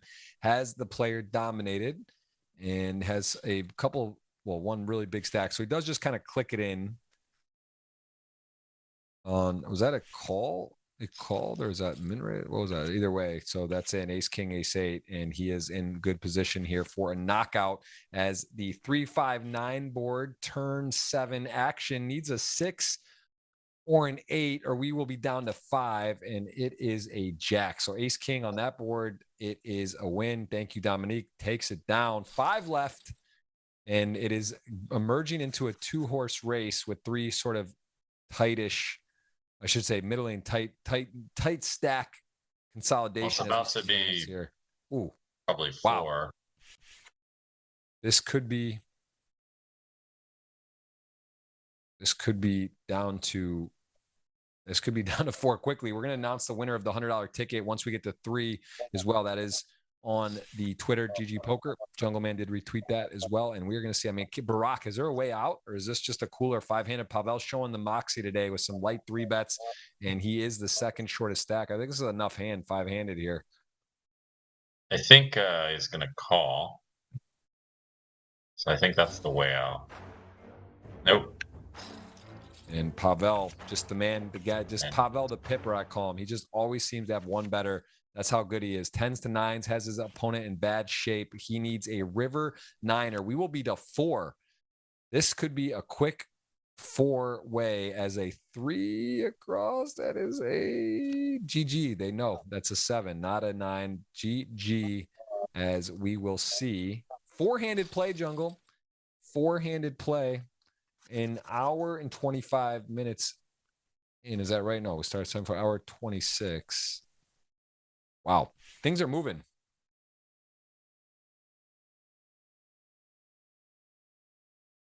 Pavel's on fire. 9 million. He's my pick, Jungle. I'm thinking of a dinner spot that we could go. If I'm going to win a $100 ticket, would be the giveaway. We're going to get, once we're at 4, we'll announce the winner as well. What up, Profion in the chat? We're going to pick you a winner. Queen 3, Queen 7. A come to Brazil in the lead, but this is one where Dominique, the computer hand in heads up play, Queen 7 off. See if he wants to start betting. No. Decides to check.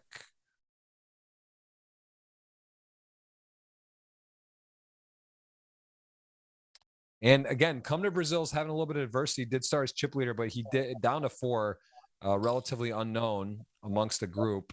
He is doing pretty well to be 4-handed. Payouts in the lower left of your screen. You can see what we got. 170K locked up. Nice little day for everyone here. 17 buy-ins and moving.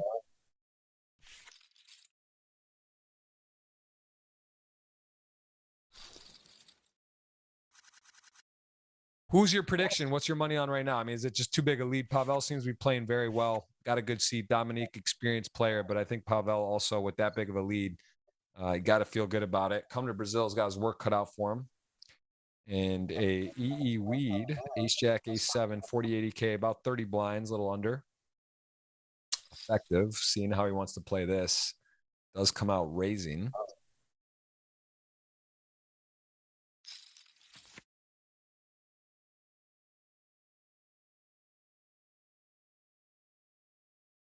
I'm gonna guess Dominique wins between like 2 of the better pros.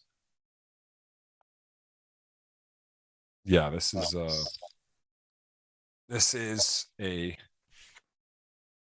takedown. EE Weed, best hand, gonna win in A7. Doesn't make a meal of it. Gets away quickly. As come to Brazil now is in the big blind. 20 blinds, almost exactly 21. And Ace 9 suited will open our action here for sure on the button. King 9 dominated. Do you drink tea, coffee? Do you have any type of routine? Do you have like daily coffee, or do you avoid caffeine? I forget. I think we've talked about this. I should, although I don't think it's a huge punt to have caffeine. I think it's one of the lighter things.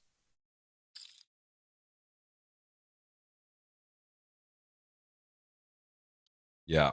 I think 27, I started drinking coffee up to a few cups a day. I try to leave it at 2, but it is just something I enjoy. If you guys are watching at home, please get in the giveaway on Twitter. Make sure to follow, subscribe to GGPoker here on YouTube, and stay tuned. We will have another giveaway. I'll announce the winner when we get to 3-handed. I mean, yeah, Pavel, I called it from the start. That was my first pick. I mean, he was in second. It's not a crazy pick. I just feel like today's his day, and thus far, he is in a good position as the blinds are up to 50, 100K. Couple aces here spread around, and then kings for EE. I wonder if he should ever slow play. Probably not. No, why man so big? No. I'll be fair. EE is one of those guys. He has been super aggressive. He really is someone that's shown me he's been stepping out. That ace 10 suited 4-bet jam early, even if you know the guy's nuts, it's a pretty wild, like that's really putting it out there. You know what I mean? That's not even people know, you could know the guy. Most people aren't going to make that play.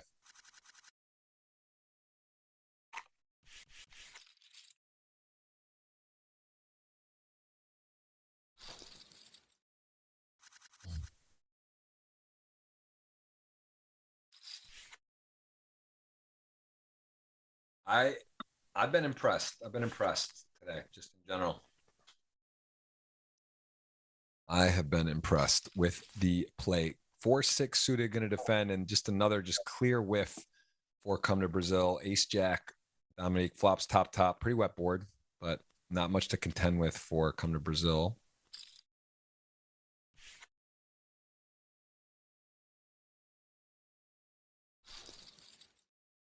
And a takedown as come to Brazil is sort of writing, getting close to on the wall for him. 11 blinds against some very experienced players. See what can come up with here. King 5 suited going to min raise 4-5. Dominique does defend pretty deep, respectively, and does get a nice flop here. 4-5 off. One of the better flops you're going to get defending that. Open-ended, one club, 10-6-3. Pavel, let's see if he's going to go for it. Does go for a bet. I guess Dominique check raises. Yeah, you would think so. He does not. That's what I would have thought too. He does just call, and now the ace of hearts on the turn. Maybe check raise his turn. He could.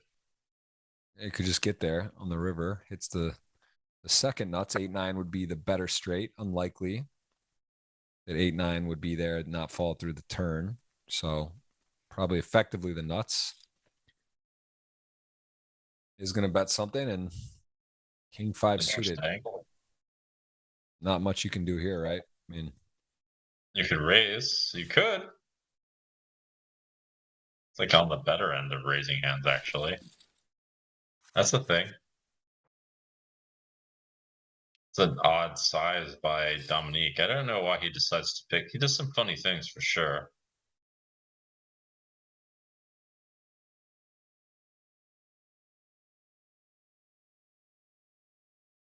You would think you'd pick something else other than what he did, but you know. Okay. yeah, ace king suited, tier 1 hand, gonna min raise, and Pavel kind of a weird one. I mean, just sort of not one you want to defend and call play with that small stack there behind. Does just get out of the way for the min raise. Has 7.6. Dominic close in second. Come to Brazil short. EE Weed is in the mix. And King 5 blind on blind. Tough hand to play. Some you see a lot blind on blind. It's just a very common matchup in poker. One of the spots I think people can improve the most. Just a lot of wide game. Well, a lot of maneuverability as we see just a fold with King 5 there. Four-handed King 5 off. Folding. Little surprised. Here we go. Jack 3, Ace 7 suited.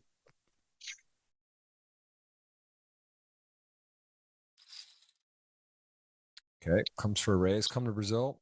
Pretty easy. Risk premium the lowest. Got a good hand getting raised into here. Going to be plain.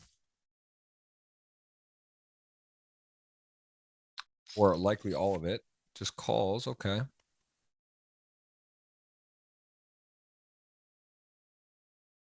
And Jack 3 got a gut shot. Your opponent flats.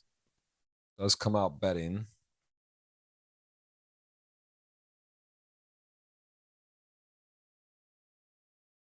Come to Brazil. Top, backdoor nut flush draw. Going to be not folding. See if wants to raise or just call. Pretty wet board. No one's super short on the chess clock. 3 minutes, 45 seconds. That's your shortest one. You see every player gets 15 minutes to start with the chess clock. Burning some clock here. Thinking about the pros and cons to raise or just call. Pretty wet board here and short stacked. A lot of money in the middle. There you go. Rips it in. Jack 3, not much to think about. Gonna fold. And doing a good job to stay in. 2 million sort of fighting for that third, fourth spot. Ace 9 now on the button. Gonna open.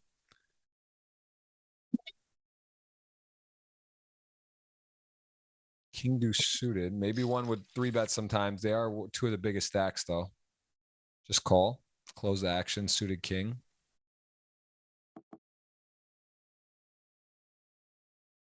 Yeah, I think come to Brazil. Happy to be in the final 4, of course, but was chip leader. And EE Weed M started as the middle stack. So doing well. Doing well to be in there. Already sort of moved up where he started in the day, guaranteed top 4. And a couple walks we're seeing here. 10 deuce off.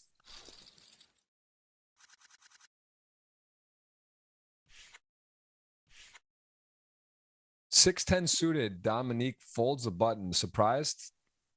No, I'm not surprised by that.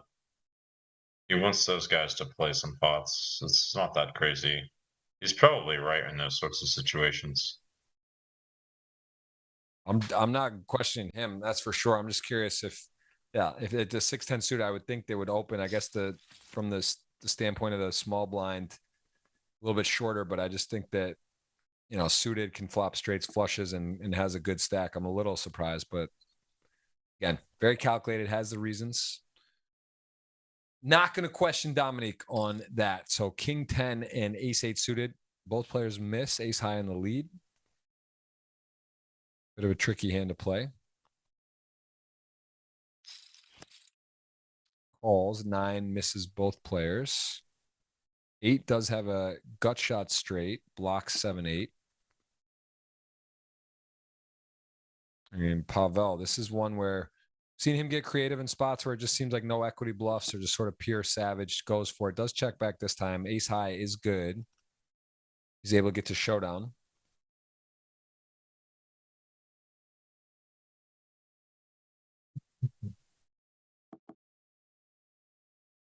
Check. And these are ones I always wonder too, when you kind of know like your opponent probably has some showdown, right? When you check and you have King 10, maybe just somehow it could be good, but you do check and there you go. Ace 8 gonna win that one. Important pot. Puts up to 3.5 million. Very rarely. Yeah. You like going for it there at the King 10? No. I guess he can win King against King 7 or something. King Deuce Ace 8. King Deuce come to Brazil under 20 blinds. Started chip leader, now is facing Dominique Minray. He's going to go ahead and kick it up. I actually like this combination to get it. And Dominique folds Ace 8. Nice 3-bet from come to Brazil there. I think here they like to have the 2 in their hand and the king. I think that's what's going on. Couple of decent hands, Ace 10 and deuces. Seen a button raise with the pair, 22 blinds. You rip this in, this is like Ace 10 off is sort of in a, it's pretty close, but probably not enough hand. Maybe for like 17, 16, just seems like a lot. Oh, calls. Big flip to put us to the podium. Can Pavel win it? Ace 10 to deuces. Gut shot makes it interesting. Jack 10. Ace now needs a jack, Jungle. Come to Brazil. Smokes it as the river is a 5 and doesn't even need it, but makes the set. 4.5 million. That's going to even things out a little, but come to Brazil is back in the game. Goes from chip leader to now right in a 3. It's basically super even. That was a big swing. Yeah. That was a big sweat. That was big. That is going to make things very tight at the final 4 here, as we are at 100K big blind, 45 blinds for come to Brazil. Some newfound chips. Wow. Big flip there. Ace 10 off, too loose, or is that standard? It feels close. I think it's close.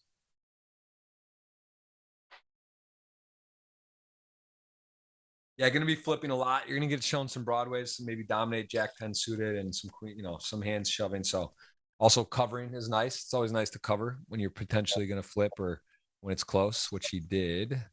Cover, sure. And now Queen 10 going to make the nuts, and Pavel thinking about getting creative here. Backdoor diamonds, has a blocker, but would be barking up the wrong tree if does go for a check race. And he does it. Wow. And can come to Brazil. Can he just call? Can he do it? Can he get like the 8 of diamonds on Well, he's just going to call and not going to re-raise. It's getting wild. I don't know why he's... Come to Brazil's in a different spice than you're even. That's more than a mild spice. I'm just saying the guys, you're right. Look at that. Wow. The diamond too. This got really spicy. This got really spicy. This is exactly the concoction, the formula, the mix that could be the diamond turn non-board pair. Queen 7 suited, definitely got the license to fire. And if he can just hold on here and get a clean river, if he just calls, I mean, this could be a blast off for Pavel, no? Come to Brazil is just sitting there dreaming right now. He's like, what's going on? Saying non-board pair, non-diamond, do something spicy and clean. There is chop pop possibility as well. So he's looking for the 5 of spade. And that is a borderline disaster for Pavel. This is one of those ones you check raise, you get the good turn, you get called, and now we got ourselves a moment. We have got ourselves a moment in time, and he is going to give it up, I guess. He just decides to give it up. Sometimes you got to wave the flag. He pussied out. That was the spot. I guess he just never bluffs here. What the fuck does he want?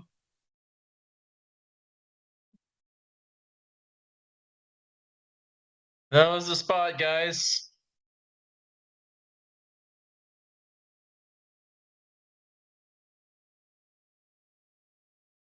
That was it. That would have been the one. We would have just seen the shove. It would have been three-handed.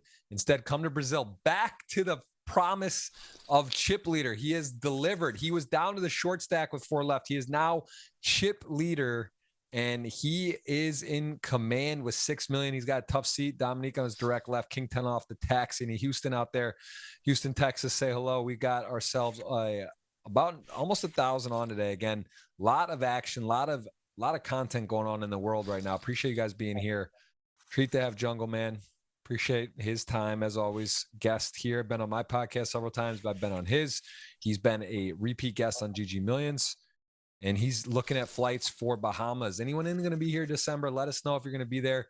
Going to the Bahamas, WSOP December. I went last year. I can say pretty insane technology. Jungle, we played together there last year with I really like how you could scratch off, get your seat, use crypto, buy in. It was super, super easy. I think we're going to see you there in December, almost for sure, in a 2,000 person 25K. That seems worth the flight.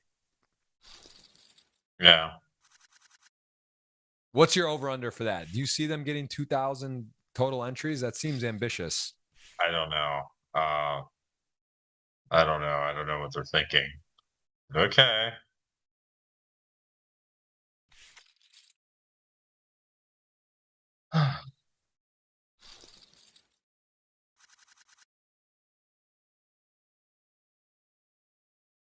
Well, ace, king 7 suited, 7-10 of clubs going to open up. This will likely be ending the action early, as ace king's not going to let this go for a non 3-bet, as 550 kicks it on up.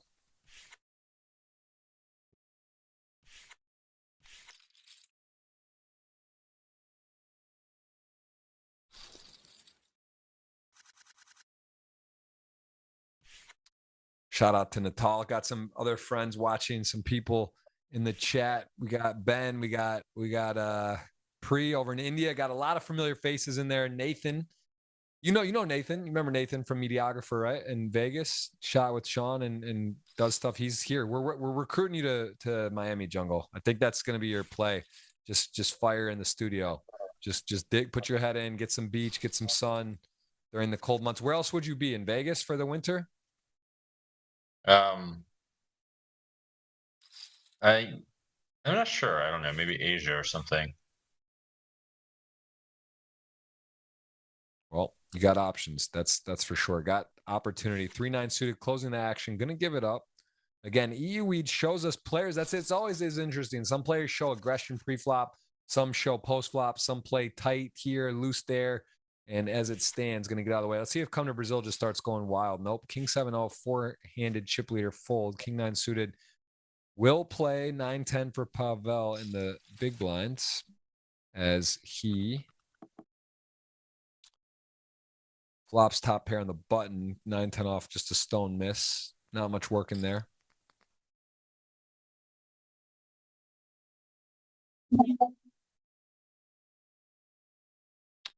And Pavel does seem a bit wild, right? He's just constantly wheel spinning, going a little bit, getting a little aggressive. Goes for the check raise there, Jungle. King deuce 4, backdoor spade, 9-10 high, and into top pair of Dominique. And this is not going to work now. Spade would make it more interesting. Doesn't get a spade. And now do you shut it down? Yeah, continuing there would have been pretty wild.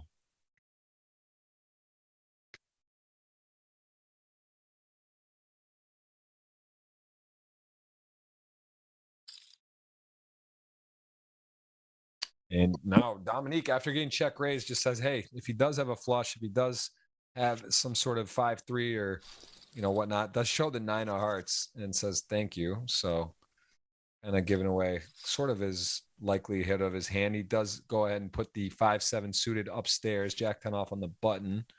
And Come to Brazil likes those deuces, got a double for his life in a flip versus ace 10, and now has got him in the big blind, closing the action, does just call in hello, gets the set. Now, the only thing is, we know it's hard to flop a set, but to have your opponent have something is also hard. Maybe Dominique decides to bluff a bit, but he's got no backdoor equity here.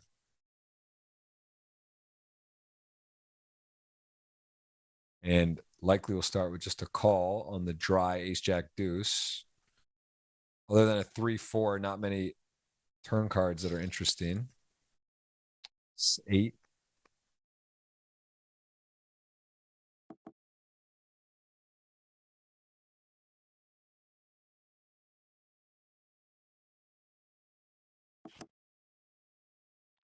And a 4 in the river, million in the pot.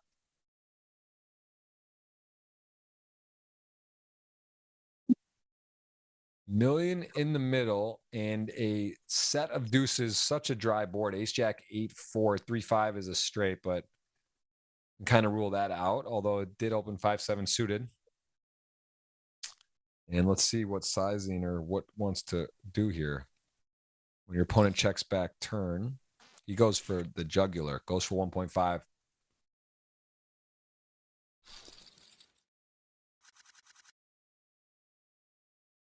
As we see again, four-handed play pretty even. Pavel on the shorter stack was chip leader just a bit ago. And we're going to announce at 3 the winner of the tweet today. It is going to be a $100 ticket there and a 50 or 100. So who do you have left? Dominique wasn't drafted. We did not know it was Dominique at the moment. Come to Brazil, I don't think was drafted. Weedman wasn't drafted. Who is Pavel? I have Pavel. Is that it? I don't think we drafted any of these players. I think.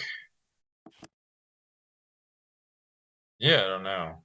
I think I had Pavel. Might have Pavel. You had Barack. You had AD, and you had Leonard.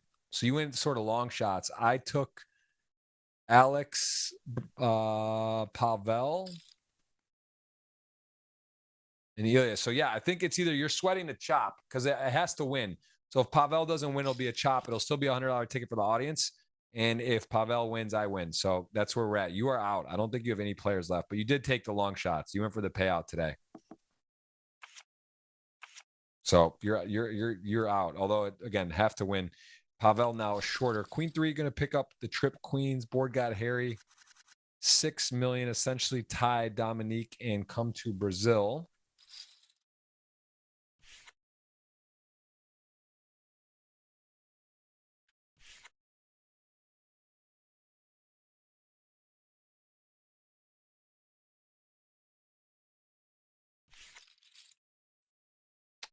Take it down. Queen Jack, 3 million, dangerous player. I'd say Pavel's a little more aggressive than I thought. He's really taken a lot of spots today. And I've seen him play a lot. Wouldn't say he's tight. I just feel like he's very solid. And today he's shown me sort of a different gear.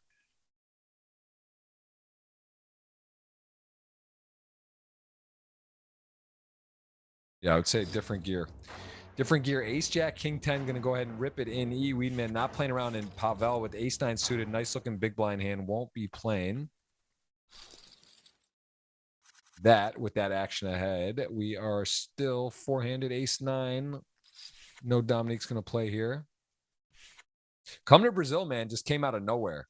1.6 to 6 million again.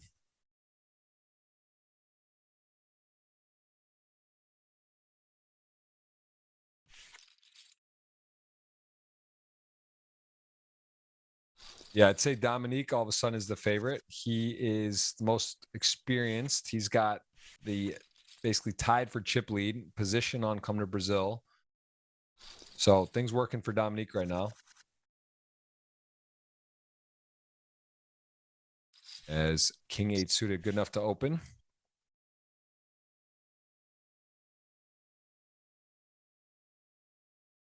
Definitely got my notes full today. Got a full list of hands, interesting hands. I'm going to try to get a podcast. Sorry, a highlight of, I should say a highlight, not a podcast, a highlight from today. We've seen some great hands and some interesting knockouts. And right away, we got action from the start. Appreciate everyone tuning in today. And some familiar faces in the chat with Nathan saying hi to Nathan. There we go. Ace Jack, King 8 suited, a key heart draw. Ace Jack in the lead, still in the lead, 3 on the turn, 900K in the middle. Ace Jack sort of under repped, four-handed, just flatting.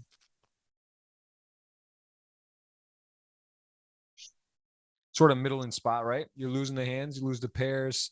Somehow ace, queen, ace, king, but you are still high up, and it's a very wet board. King 8 suited, 900K, 2 million stack. Thinking on what to do here. Gonna bet a little over half pot. I end up betting. I think. Oh, he probably folds. It's a piece of shit.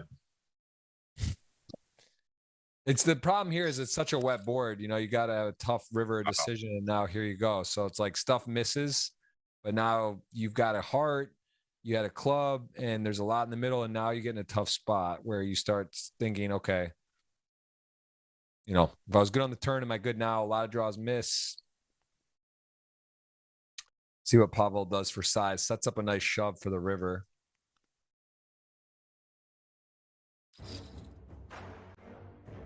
And going to do so. Can't imagine calling. Yeah, fold. So nice pickup, Pavel. Back in the game. Back into a third place position.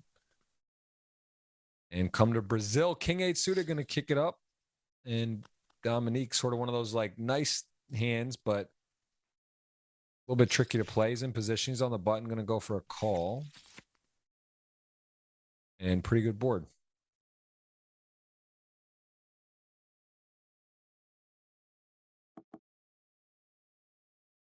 We haven't really seen Come to Brazil go crazy after the flop. He's been a bit aggressive, but he's not really just like barreling.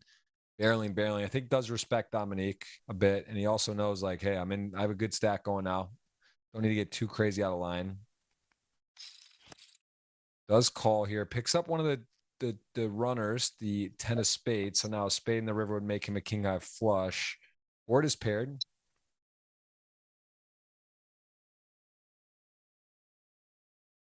And ace 9 goes for a good size bet.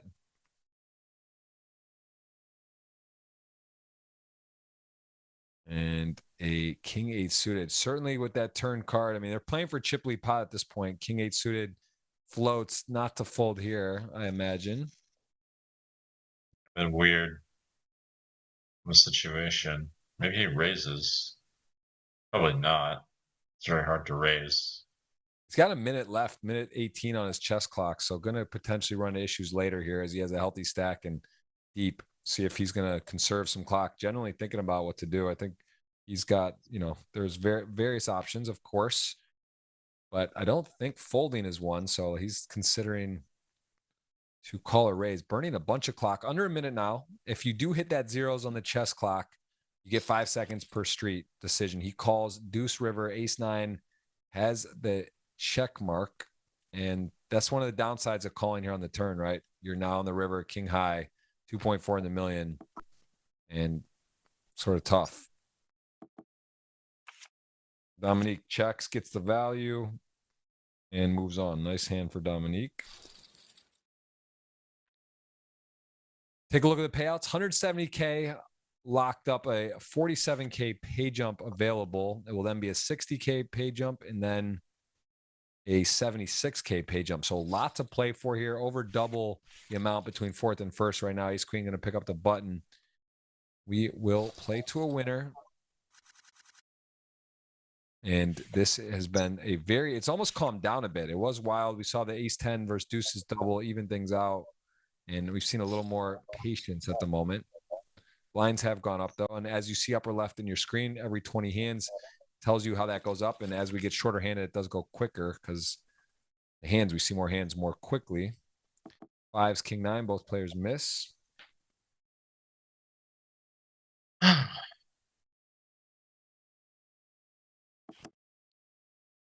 King turn, Dominique vacuuming chips, takes a big lead against fives.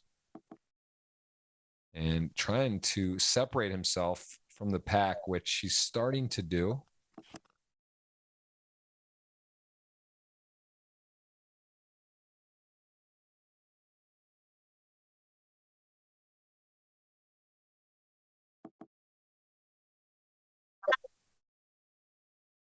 We are still four-handed. King 9 has a winner on the river. Ace pairs. King should be pretty comfortable here. Does go for a pot-sized bet. And 2-5s, you start thinking about bluff catching.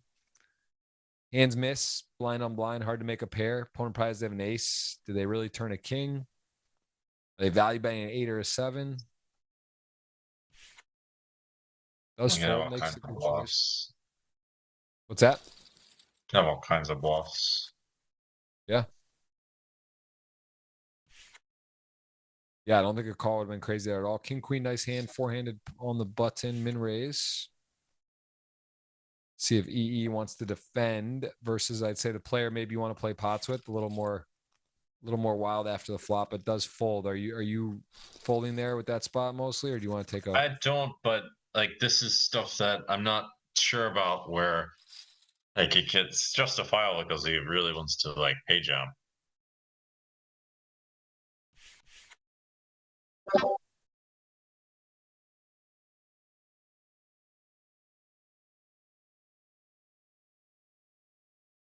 Yeah, we're gonna see a winner. We will see a winner. We got 40 seconds on the chess clock from your second place stack. See, that always gets tough. How big a disadvantage do you think it is if you get zeros on the clock here with 5 seconds to act each hand? You think it's like, I don't know, how would you handicap that? I think it's a pretty big disadvantage, to be honest.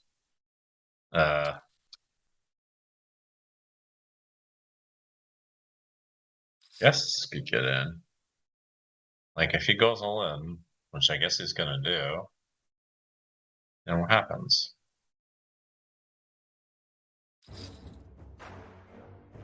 Yeah, I mean, you can't fold ace 10. Wow. He is calling. This is another kind of reverse situation. Small pair versus ace 10. This time, again, it is a set. Needs the heart, though, or come to Brazil is going to be super short. Big moment here for everyone involved.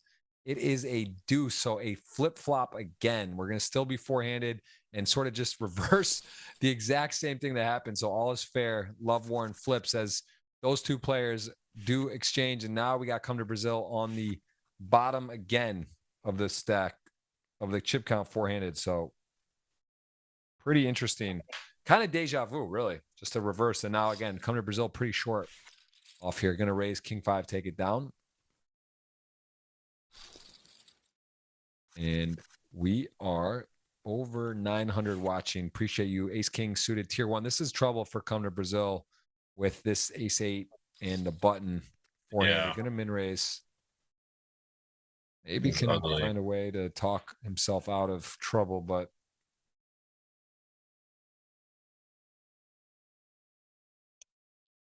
I mean, depending what EE does, he induce, does he raise, he 3-bet strong enough, and this is one where come to Brazil. Does he want to just stick in there? Does he also just say, "Hey, I'm four-handed, a lot of money at stake, try to avoid a confrontation"? This is where we'll get to know a little bit more about his approach to sort of ICM and situation. Does get out of the way. Well done. Nice fold.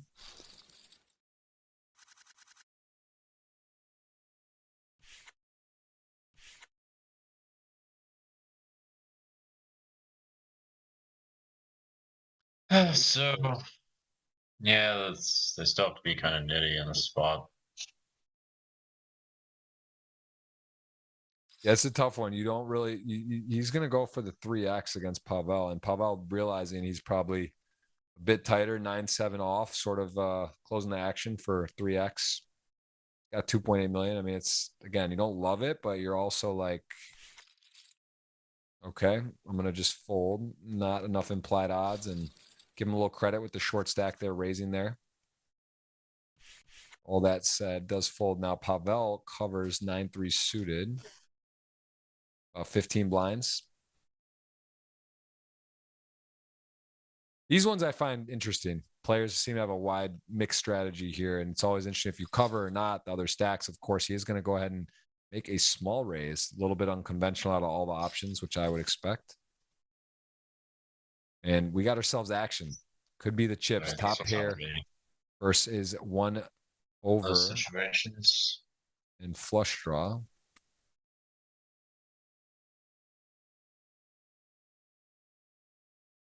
$140 of you hit thumbs up. Appreciate that. Almost 1,000. Try to get to 200.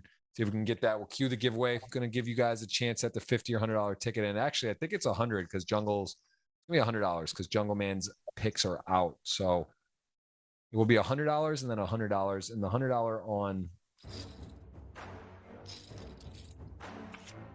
Twitter once we hit 3-handed. And there it is. Queen 6 versus 9-3. Coin flip essentially fades the turn.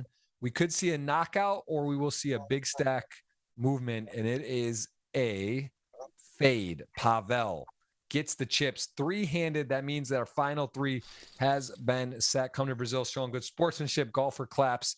8 million, 7 million, 3 million. We'd start in 5th, finds his way to the final 3. And this is now the winner will be announced on Twitter for the $100 as well. I'm going to announce that here. And Jungle, we have got ourselves a battle. Do 2 hours into the match, 2 hours in, we see a knockout. That was a 9-3 diamond, making a note, knockout. Pavel got another knockout. We got 3-handed ace, queen, jack, 3 suited.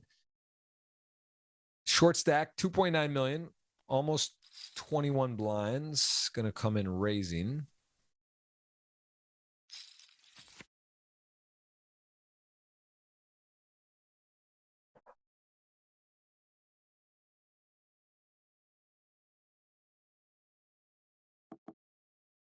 And a whiff. So hard to make a pair. What's your favorite game today, Jungle? You like PLO more, no limit? What's your favorite format? You get to play online, assuming the stakes are running what you want to play and what's going on. What's your go-to game that you would play today? I still like no limit. There's lots you can do in no limit. You can take some unconventional lines. It has the most freedom. Well, so it looks like Mr. Weedman probably loses hand. It's a pretty good card to bluff. The 3 is helpful. Can you elaborate why the 3 is helpful in this spot? Well, the other guy doesn't really have so many 3s, so he anti-blocks a bunch of things. Probably doesn't have a pair. He has a lot of ace highs and stuff, but Pablo doesn't decide to bet for some reason.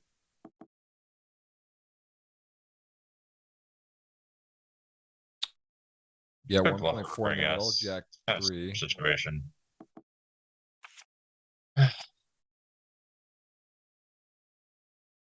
Gonna wave the white flag there, I guess. Blind on blind. Could think he has some showdown. As played, a ace 4 button, and this is could be one where EW decides to play back. Wow, just folds the ace 4 on the button there. It's not that crazy. He wants to pay jump. Yeah, he's really tight. Yeah, but once the pay jump, the other guy's got double your stack. Yeah. And you're supposed to play real tight in these spots. It's not that crazy. I'm not saying it's crazy, but he's been a little more aggressive, and he's also the shortest stack. I just would think ace on the button, like to open.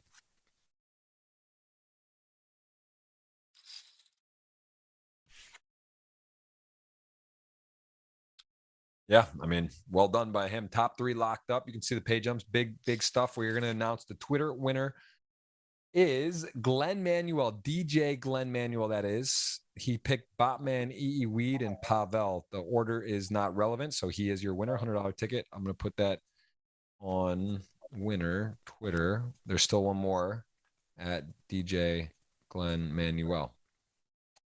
He's got it. Congrats to you. Nice picking.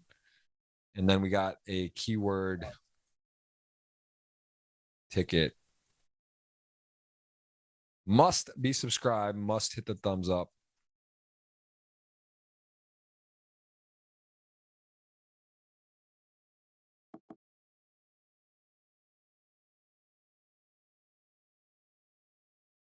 We'll get that out in a second. King Jack, King 10. King Jack has a winner and enough showdown value. Dominic just knows he's got that hipped. He's got it.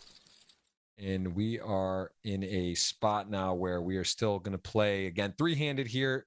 Jack 9 on the button, folded ace 4 off.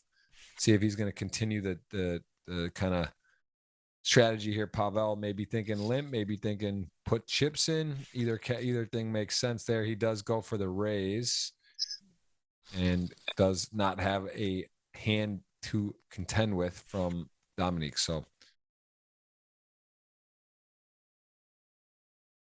yeah, pretty interesting spot there. Queen 8 gonna limp 10-9. You know the dead middling hand three-handed and hold them? Like Queen 7 off and it's a computer hand heads up, like three-handed. You know what the calibration is? Never heard anyone say it, talk about it. I don't know. Is there like a dead middle hand three-handed if you get dealt? I don't know. I guess it would be a little worse than that, right? Obviously. If I was one of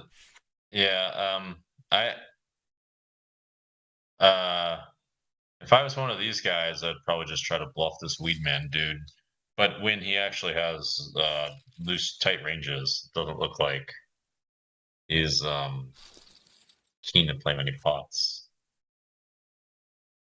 He's so tight, that's the thing.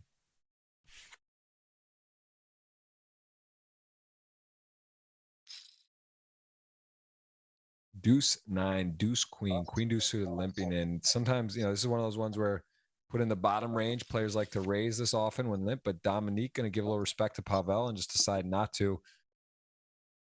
What are your factors in those spots with the worst hands in the bottom of range when it's blind on blind to raise or not? Because we see oftentimes players do mix in the worst hands, but here he decides sometimes. Really, sometimes you don't want to get too crazy.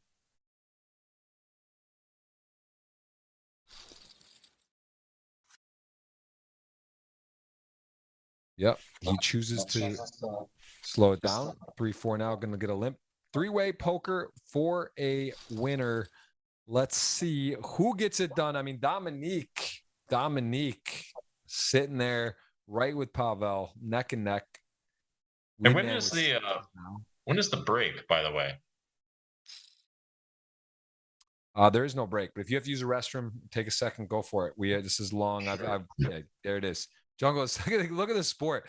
He was willing to hold it, but that is Jungleman doing his thing. And sixes, wow, he's calling. This is a big moment. Pavel is in a world of hurt here, needs to find a king or now another deuce would do it. Sixes are good. Turn clean. River is OMG from Dominique. And it is a 3, not the deuce. It is a double for ElkY. And again, Austria represented here at this final table with the flag. Very tough. Brazil, I don't think had any representation other than come to Brazil was the name. And here we go. From short stack to chip leader, ElkY, the strategy paying off. Couple of suited queens with the ace queen suited as well. So 3 suited queens, 1 to the ace as Dominique now closes the action.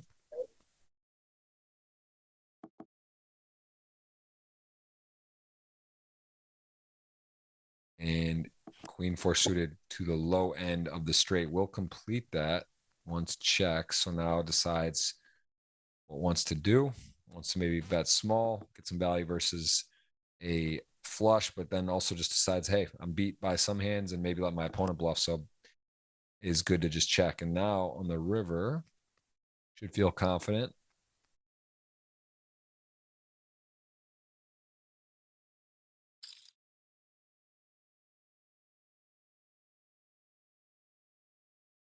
As a small bet, a little bit less than, a little more than half pot, I should say. Goes ahead, takes it down. 7.7. That is your chip leader, Dominique Niche.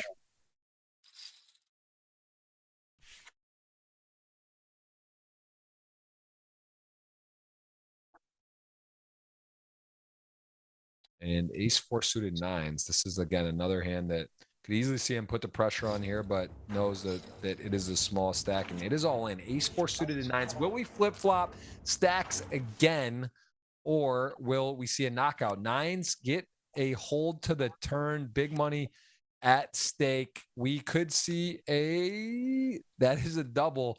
Been seeing some flip-flops, Jungle. We've seen some flip-flops already. Pavel was then short. Now he's back. Weed. Some doubles happening while you've been at the restroom. Almost like nothing happened, but there was a lot happening. There was a lot happening.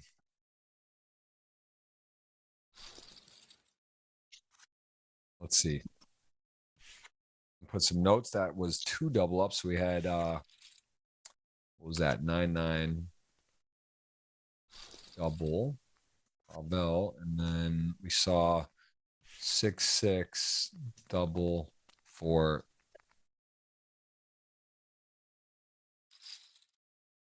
couple interesting hands. We lost Jungle for a second. He's back. Pleasure to have him.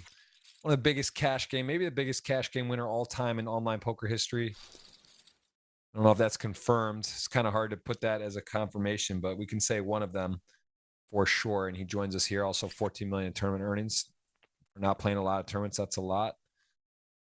As Ace King 10-6. That was something. Definitely something. That was you saw a double. There was 2 doubles while you went to the restroom. That was a lot of action for sure. Ace King here raising 10-6. Pavel with chips. Gonna click it.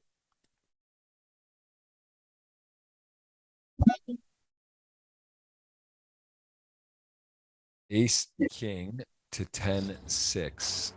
And he is gonna rip it, and he's gonna narrow the margin between second and third here.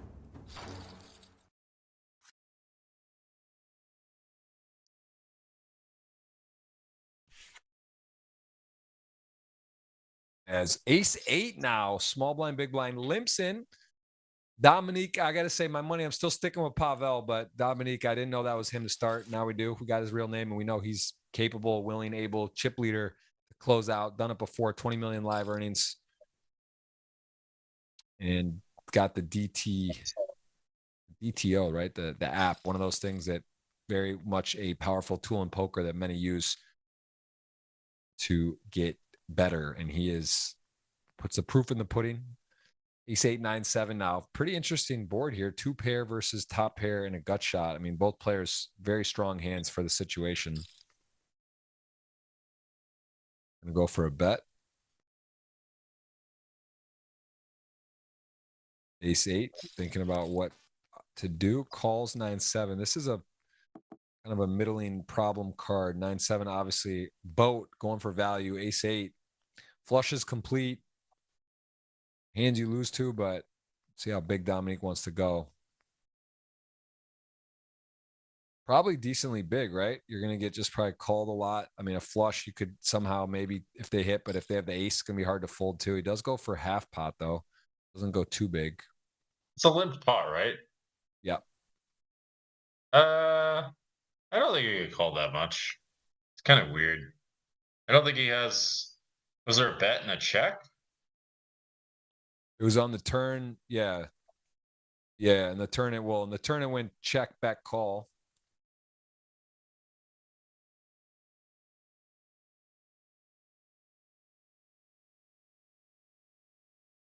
Yeah, I don't think he gets called that much. He said, can't blame him. 2.4 million. Dom now separating himself. Dominique up to 9.4. Got the dream situation in tournament. You are chip leading. You have double both your opponents. He's got 50% of chips in play. His opponents have a little less, about 53%.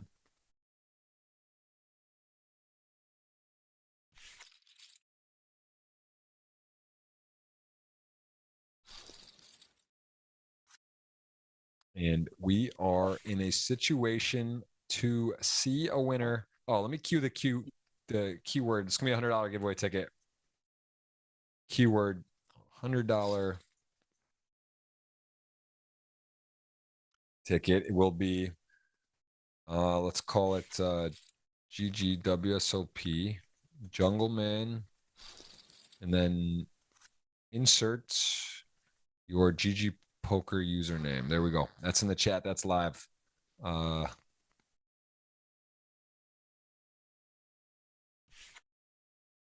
Keyword above. Must be Subscribe must be following.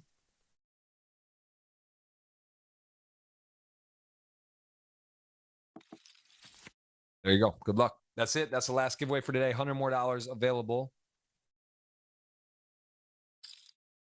to give away. So, We saw the Twitter winner. Announce it one more time. That was at DJ Glenn Manuel. He guessed Batman, EE Weed, and Pavel. I'm impressed. Things slowed down a bit, Jungle. We saw a lot of, they went from super spice to mild spice today, I would say. That was sort of like the spice levels have sort of evened off a little, but still, you know, it's been fun. It's been a memorable final table. Definitely a lot of interesting hands. this Jack 7 was pretty spiced, to be honest. And it's a decent spot for it because Pavel can have like whatever the fuck. And I mean, when you're picking the spice, you ideally want to spice it up against weak ranges and not very strong ranges, because sometimes these tight guys can have very strong ranges.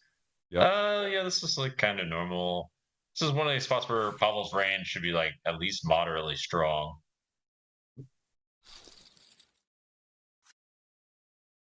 $10 million. We got officially 10 mil in the building from Dominique. 10 mil. Opponents have 7.5 the remaining. So it's in motion. Dominique getting it moving. Queen 6 suited. Small blind covering. Weedman's definitely one of the notes I would make if I were watching or and participating and see him here again. I would say that he definitely respects ICM.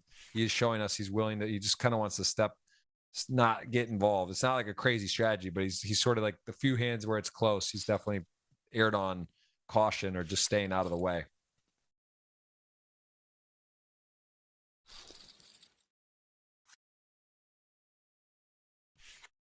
It's threes, 6-2 suited, covering.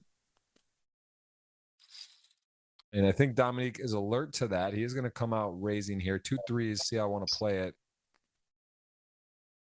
Sometimes aggression is the best defense, right? 3xing here off this stack. He is just going to rip it, not just call and get in a weird spot. So I like that. Still, again, showing he's willing to put it on the line, not just totally knitting it up, but avoiding spots when he can. Queen 4 off now. We're down 10 mil flat on the button.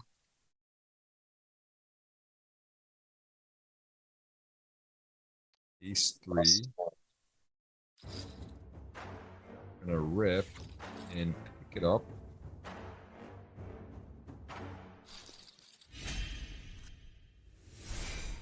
Mystery hands. 5-8 suited, likely going to be blind on blind, right? Not playing to the button action open. So we'll see a blind on blind, 5-8 suited, shortest stack.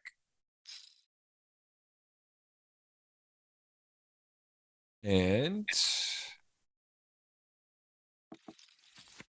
5-8 suited versus Dominique, and a nice flop for 5-8 suited. Has equity, has the open-ended. Okay. Middle open-ended, but the Queen 6-7. We'll start with a check and a check back. Now 2 flush draws on board. Reason to lead here? Yeah, for sure lead. I would bet like quite big personally. I mean, I guess that's big for this game. I'd bet even bigger personally, but whatever. 285. Okay. Decent size relative to the pot. He does bet, makes the straight. The possible flush comes in, makes the nut straight, mind you. Blind on blind. He took the lead on the turn. And now what, Jungle? Million in the middle.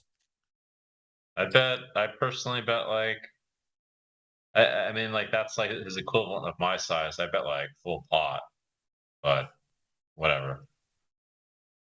It's a big difference, like almost 30%, 25% difference, but he does go big. And Dominique, what's he want to do now? He has got potentially a all-in hand. Wow. Whoa, pause. That's fucked up. They say think long, think wrong. But Pavel, man, is he weighted more towards the ace of club, or does he have the flush? Pavel did lead the turn, right? So he just got called. He's going to have some suited check back, more hands. What are you thinking here? I think this is fucked up. I think that probably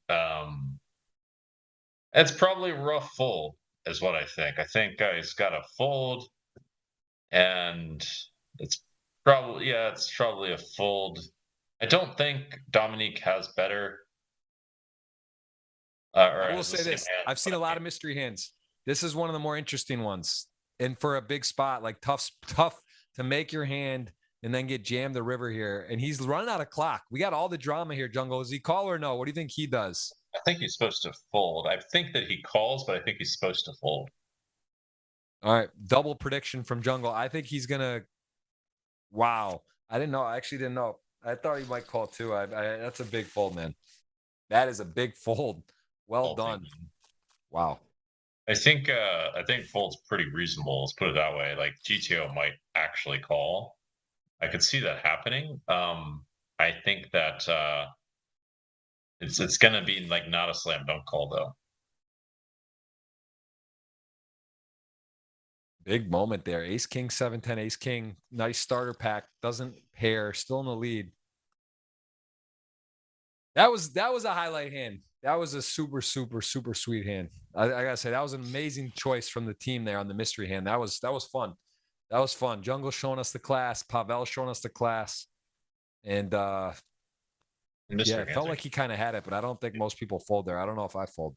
I don't know. second, guys. This will go check, and I think the weed dude will check, but they could bet here too. Kind of an annoying hand to bet because it's a shitty hand to bluff river. Jungle's walking around. Jungle's dialed in. Jungle's like multitasking. I feel like that movie 21, where like there's a lot going on and they're studying and practicing for stuff. Jungle's probably he can make good decisions under pressure with a lot happening. He just has to kind of walk in, knows where he's at. Here we go. Ace King on the river. He doesn't put any money in as 10 high. Does he want to take a shot now? Pavel on 2 mil as well. I mean, having 4 million is kind of nice with the 2 million stack there. He is going to go ahead and venture out.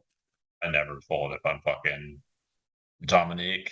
I've never in my life fold. Especially running high, he's not folding in this fucking spot. There you go. He got it down again. Now Dominique is a great situation.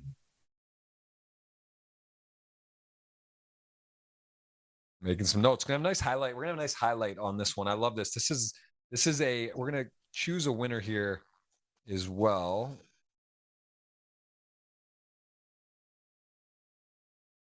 And we are seeing Pavel very short. The Doyle here going to come out raising and do suited.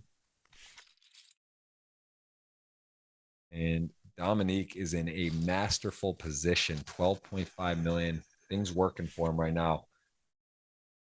I guess he can raise that hand. It's whatever. Yeah, I mean, the other guys have to play a bit tight.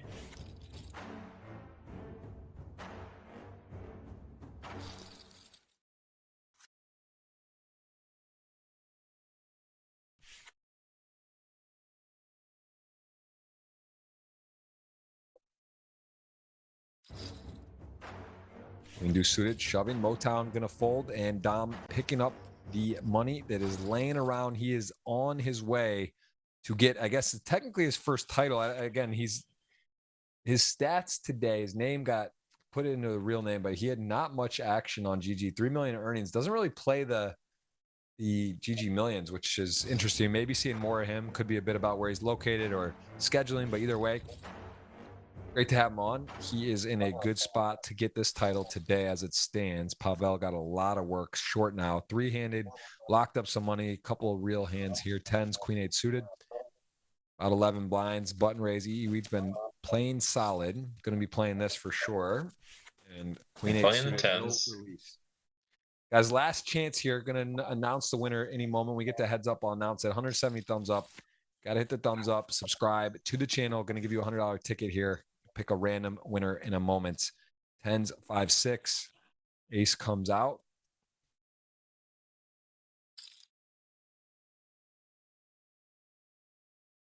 And he is against the gut shot calling with the 6-5.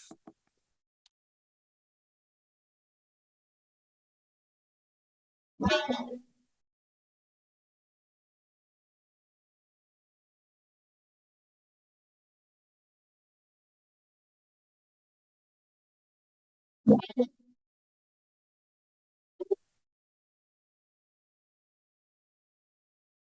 we'll announce that in a moment, the winner. So there we go. So 10s now. Board gets a little bit wilder, but he is going to rip it here. What the fuck? That is interesting merge of swords jungle. I'm going to have to put that in my note one, actually, because that was actually not what I was expecting. Happened, dude? I don't know what just happened there. We just entered the Twilight Zone for the fucking full 30 seconds. I mean, that was something. That was a weird one. It actually, the funny thing is they probably let him win the pot because it would have gone check, and then Dominique would have bluffed, and then he would probably fold. So apparently that was very interesting. If that's the play, then really I've got some things to learn. I guess this is good news. This is definitely good news. Sometimes the play is not what you think it is. Sometimes the play is what you think it is, but the other guy's right. Queen 5, 5-10. Gonna pair the 3, 5-10. Gonna have a hard time on this situation to get away without losing chips. More chips. Queen 5 is got a nice spot against 5-10 here. Let's check.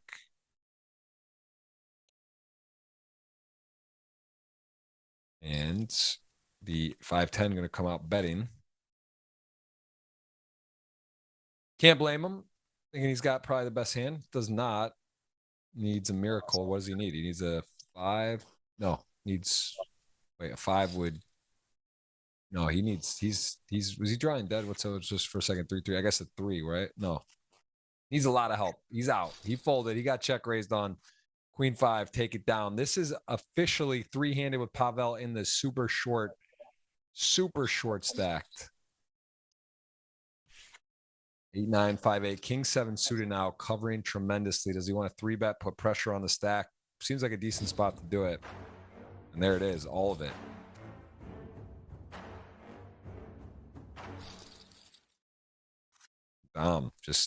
Just going for it there, putting the hammer down. Here we go. King 4, 4-9. Again, can kind of lean heavily on this stack. See how heavily does he want to go? 3x.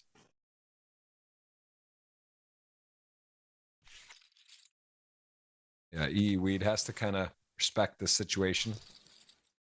Doesn't have much to play with there, as we will see a button deuce 3 going to muck. These two players, 4-5, 6 deuce suited. 4-5 covering by a good bit, 5x, but you know, sometimes you got to give a walk. Is it here? It is.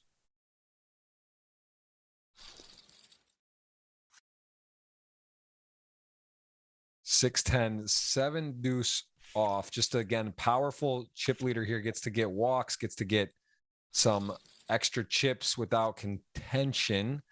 Pavel shows a 7 deuce, and this could be a shove and will be a call. So we are going to see potentially a heads up match unless he can get some clubs, a straight.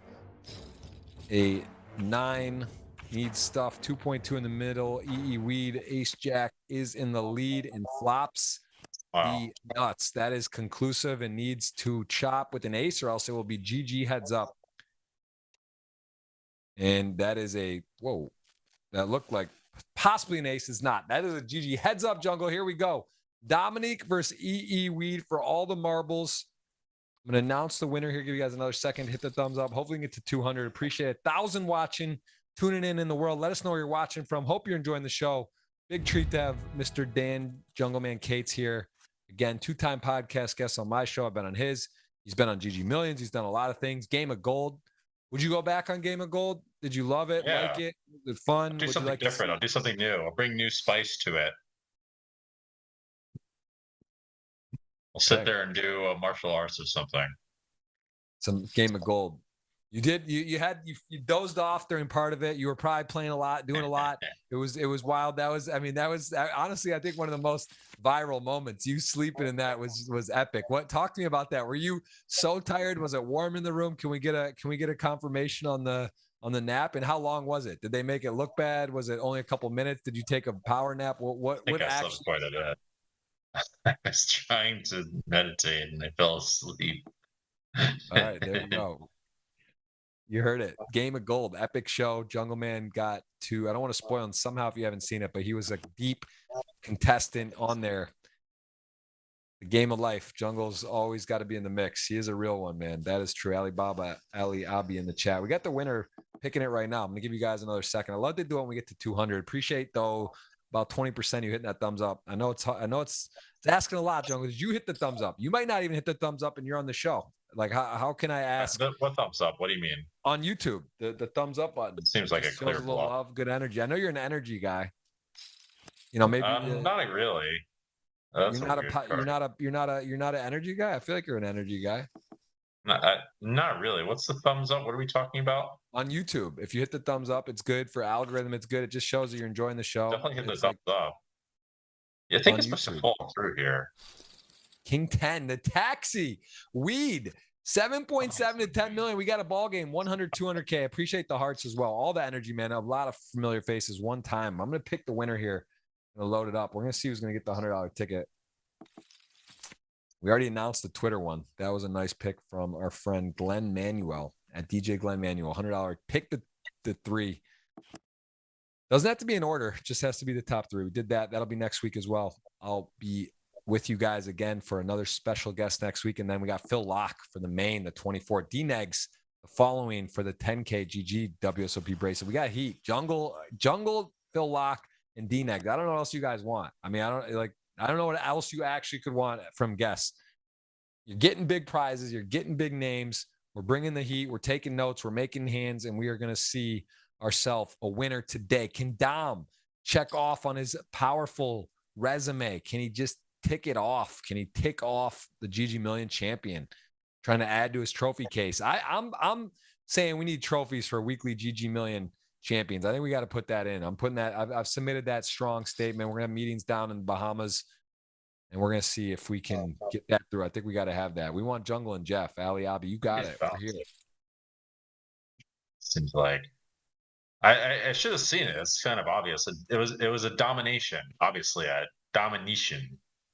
That I should have picked him. I should have picked him for that reason. That's usually how things work. But to be fair, you didn't know it was him. He was Batman with the Batman logo. Oh yeah, like that was so kind of got through all of us. Fucking cheat, man. Well, it's just that, and then they pushed in the real name. I mean, that's how it is now. So they got it. They the sheet was they let us down. This guy needs a name. It's all bullshit. They're like, Dominique needs a name. He's out there on the rail running sims and shit. This guy needs a name. No more bullshit. He does have 20 million in live earnings. He scored 4 million. His one score equals my tournament live career. He's got some things that you would like to think he's real named, and he is now. Here it is. EE Swede 99 versus Dominique Niche for the title, for the Sherbert. Who's going to be Herbert today? Let's see. We're going to play it out. 11 million to 7 million. It is a match to see who gets the title and, of course, the money. There is a difference. Talk about 76 G's. That is a nice heads-up match. 7.5 buy-ins. King 3, 6, 7. There's a river for you. Top pair versus turned. I'm sorry, river trips. Dominique will bet. 6, 7. Gotta believe is going to raise. There are straights, flushes, but it's a pretty big hand. Heads up. Just calls. Okay.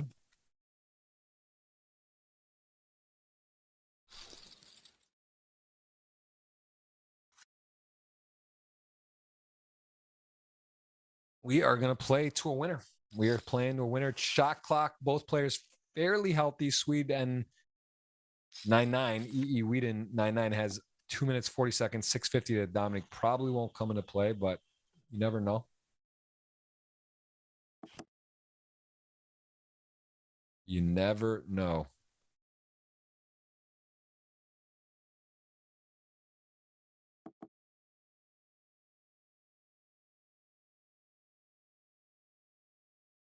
All right, guys, getting your last in. We're over 200. I'm going to announce it here. We are heads up. This could be over any second. You never know. Heads up. That's what happens. Money goes in. They're a little bit deep. The announced winner will come soon. Appreciate everyone so much. Enjoying it. We'll be back next week. And then the following will be the main event on WSOP. 5K, 25 mil, 33 bracelet events now going through September 30th. King 8 got himself a winner. A big bet. Nice over bet there with the air ball. It's king to fold.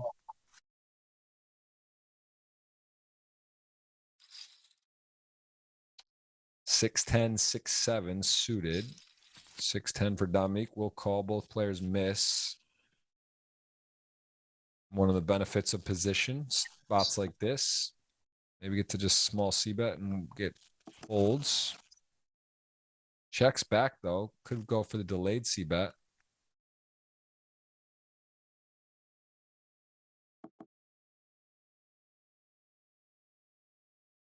Talk to me about betting flop versus delayed C bet here, or just checking again. I'm a little surprised with 7 high.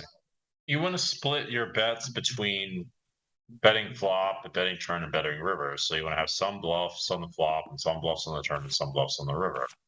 And I mean, you probably want ones that have some kind of backdoor barrel equity and that kind of thing, or block like the call downs on the 3 streets and that sort of thing as well. When you're thinking of c-betting flop, but you still want some shitty hands on c-bet on the flop, and that's pretty much how you should think of the whole thing.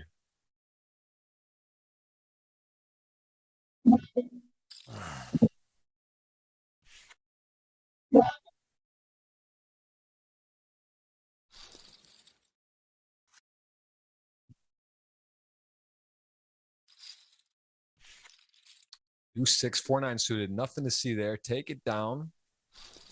Dominique, the chip lead at the moment. Got to be the favorite. Heads up, though. Even say you just match up here. I've heard different guesses on the spread for edge and heads up with, say 30, 40 blind poker. It's not a ton, right? There's not a ton of the variance between how many times someone's going to win out of, 100. It's got to be, it's still pretty close. 2 competent players, a great player and a competent player. It can't be that big a gap with that stack size. There's not that much unless people play like pretty bad. Like sometimes people play like a lot worse than you'd think.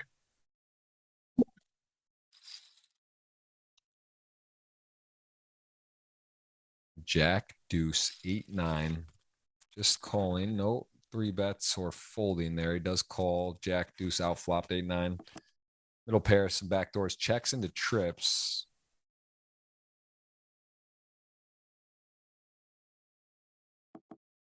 And sees the check back. So now 8-9. Certainly going to start betting here. Very wet board. Goes big. That should do it.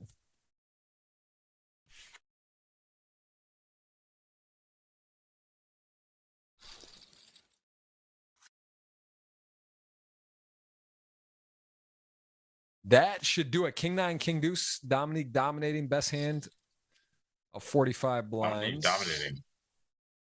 Dominating on the king would be a problem. King deuce to king 9, 9-7-7. Just flops top pair, king kicker.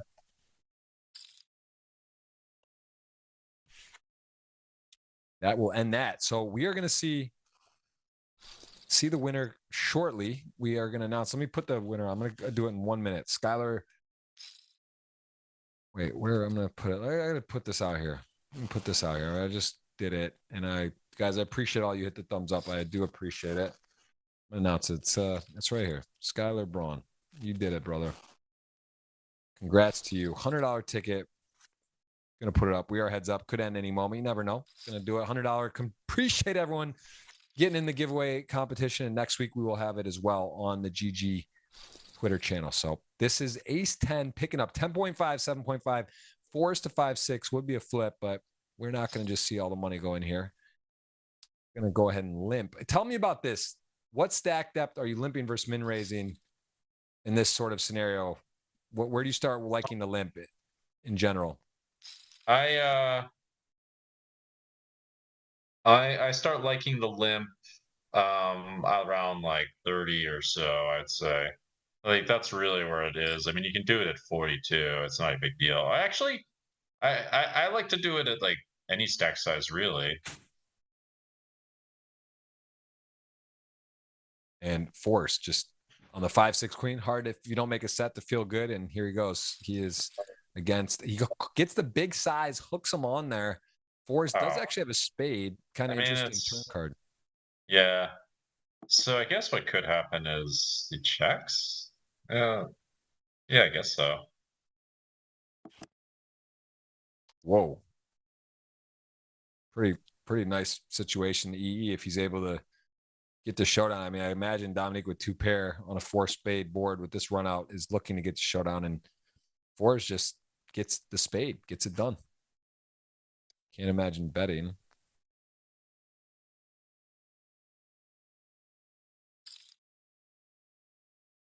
Okay. Yes, he could. It's an interesting spot. If I was Dominique, this guy be real thin. I wonder if it's. I mean, it seems reasonable. It's just pretty thin. Like an 8 of spades would definitely be. 8 of spades and 4 of spades about the same. Yeah. So if I was Dominique, yeah, I would think there should be some bluffs. Yeah, there should be like 5x or 6x. Be quite a few.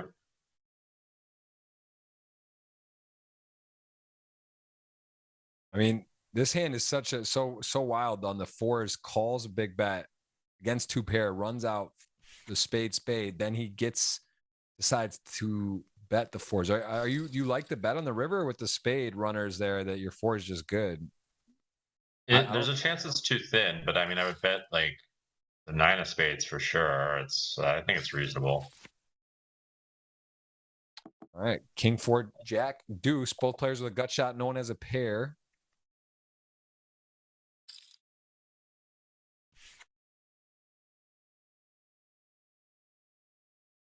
And Dominique, it is tight. This is too tight to call. Very even match here. 9 mil, 9 mil, essentially. All the marbles, all is fair. Who gets it done? Who gets their name etched there?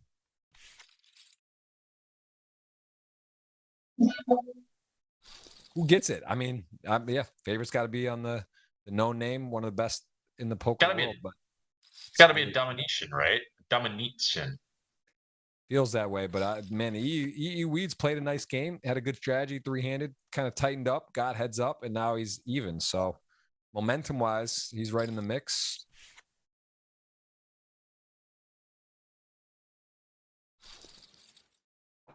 It can all happen quickly. Let's see. Jack Queen 410. Jack Queen limping. He's showing us the patience game. Dominique hasn't really attacked. He's sort of both seem comfortable playing post flop, not trying to take down variance. I think a good rule and heads up is if you feel like your opponent's very tough, great player, you may want to push the variance up a little bit, right? Try to make pots bigger or situations happen. But as it stands, that's something you can do. As it stands, it's hard to say. We don't know how much heads up experience EE Weed has and how versatile they are. We know their player profile came in today, middle of the pack, 16 appearances with 3 cashes, and this is the first final table. So 1.3 million in earnings on GG, with 250 of those being on the GGMillion. So a little unfamiliar with this player here, and Dominique hasn't really played GGMillion at all, but we are very known of his game and what he's capable of. So we'll see what happens as a 10 high board pairs Dominique's top pair. Second, I want to do one thing. Yep. Do your deal. You can see the stats on the outside fan here. Shows that earnings, also shows their VPIP, pre-flop raise, and stats. So that's gives you a little bit of indication of their gameplay. That is lifetime. That is not for today. That is on GG. Sort of what they're comprised of in the HUD there, the smart HUD. Hope to see everyone in the Bahamas. Everyone going. Let me know. Type a B in the chat if you will be in the Bahamas. Hope to see you guys there. Please say hello. I do have some video footage last year with Jungle. We were playing the same table. Had a good time there. Kind of memories back in the day at the Atlantis. Used to go there all the time for the Probably went there like 12 years in a row back when it was there for the PCA. I think that's your play, Jungle. Go to Miami from about now until the Bahamas, and then shoot over there in December. Spend a couple weeks there. I should go to Miami more. That's true. Yeah, and Bahamas is close. Good way to kind of tie up the year. Go down there, play the 25K 50 mil. I gotta talk. I gotta give a call about this. I gotta see what they're doing. I gotta know the plan. I want to understand how it's happening. Is it like a multi reentry? Like, how are they getting the 2,000 people? I don't get it. But ace jack, ace 10, this could be it. This could definitely be it. This is one of those ones where the money gets moving and both players love their hands, way ahead of the queen 7-0 computer hand. And EE Swede, man, he sees the raise. He likes his hand. Both players are not bluffing here. This is value. This could be the hand, Jungle. There it is. All in a call. The cards on their back for the title. Most of the chips in play. EE covers Dominique. It's a clean flop turn. Is the jack, puts him open-ended. Can he hold? 81%. River card is a brick. Dominique. All right. Is not. I gotta go, guys. Get it done. Jungle, I know you got to rush out of here. We're going to let you shoot off. We're going to go with the close. My man, EE Weed M99 takes it down. Jungle, appreciate the time. Epic final table. The guy has got plans. He's out the door. Jungle is out the door. We're closing it down. I can tell you Phil Lock is confirmed for September 24th for the WSOP main event. There's a look at the odds as well for today. Pretty crazy. About 8-1 if you had put a bet down on EE. Getting it in there, and a wild day, wild stuff. Jungle literally was like a magic trick. He's out the door. Phil Lock will be our guest host. He's going to be doing the co-commentary on September 24th for the GGMillion WSOP main event. That is going to be special. I'm sorry, the GGMillion will be Daniel Negreanu on the following week, and then Phil Lock for the main event, GG WSOP bracelet event. Hope you guys are playing the events. Hope you're having fun. Hope you love the show today. What a treat to have Jungle. What a treat for our guest. And he literally did a magic trick. That was crazy. He was out the door. I think he had a hot date. He's somewhere in Europe. He's doing stuff. He thought, this was an hour show today. He stuck it out. He's a true G. He's an OG. He's one of the guys, the good guys. And again, give him a follow on his podcast, Living the Game of Life, Winning the Game of Life. And he is just one of those guys you got to love in poker. Just one of the crazy guys. You saw his picture today on the banner in costume, doing wild stuff, winning bracelets, playing high stakes, doing all the things. We appreciate it. Thank you for watching. We'll see you next week. Very special guest. And of course, during the GG WSOP, we'll see you for another big 10K GGMillion next week, playing a winner. See you guys on Tuesday.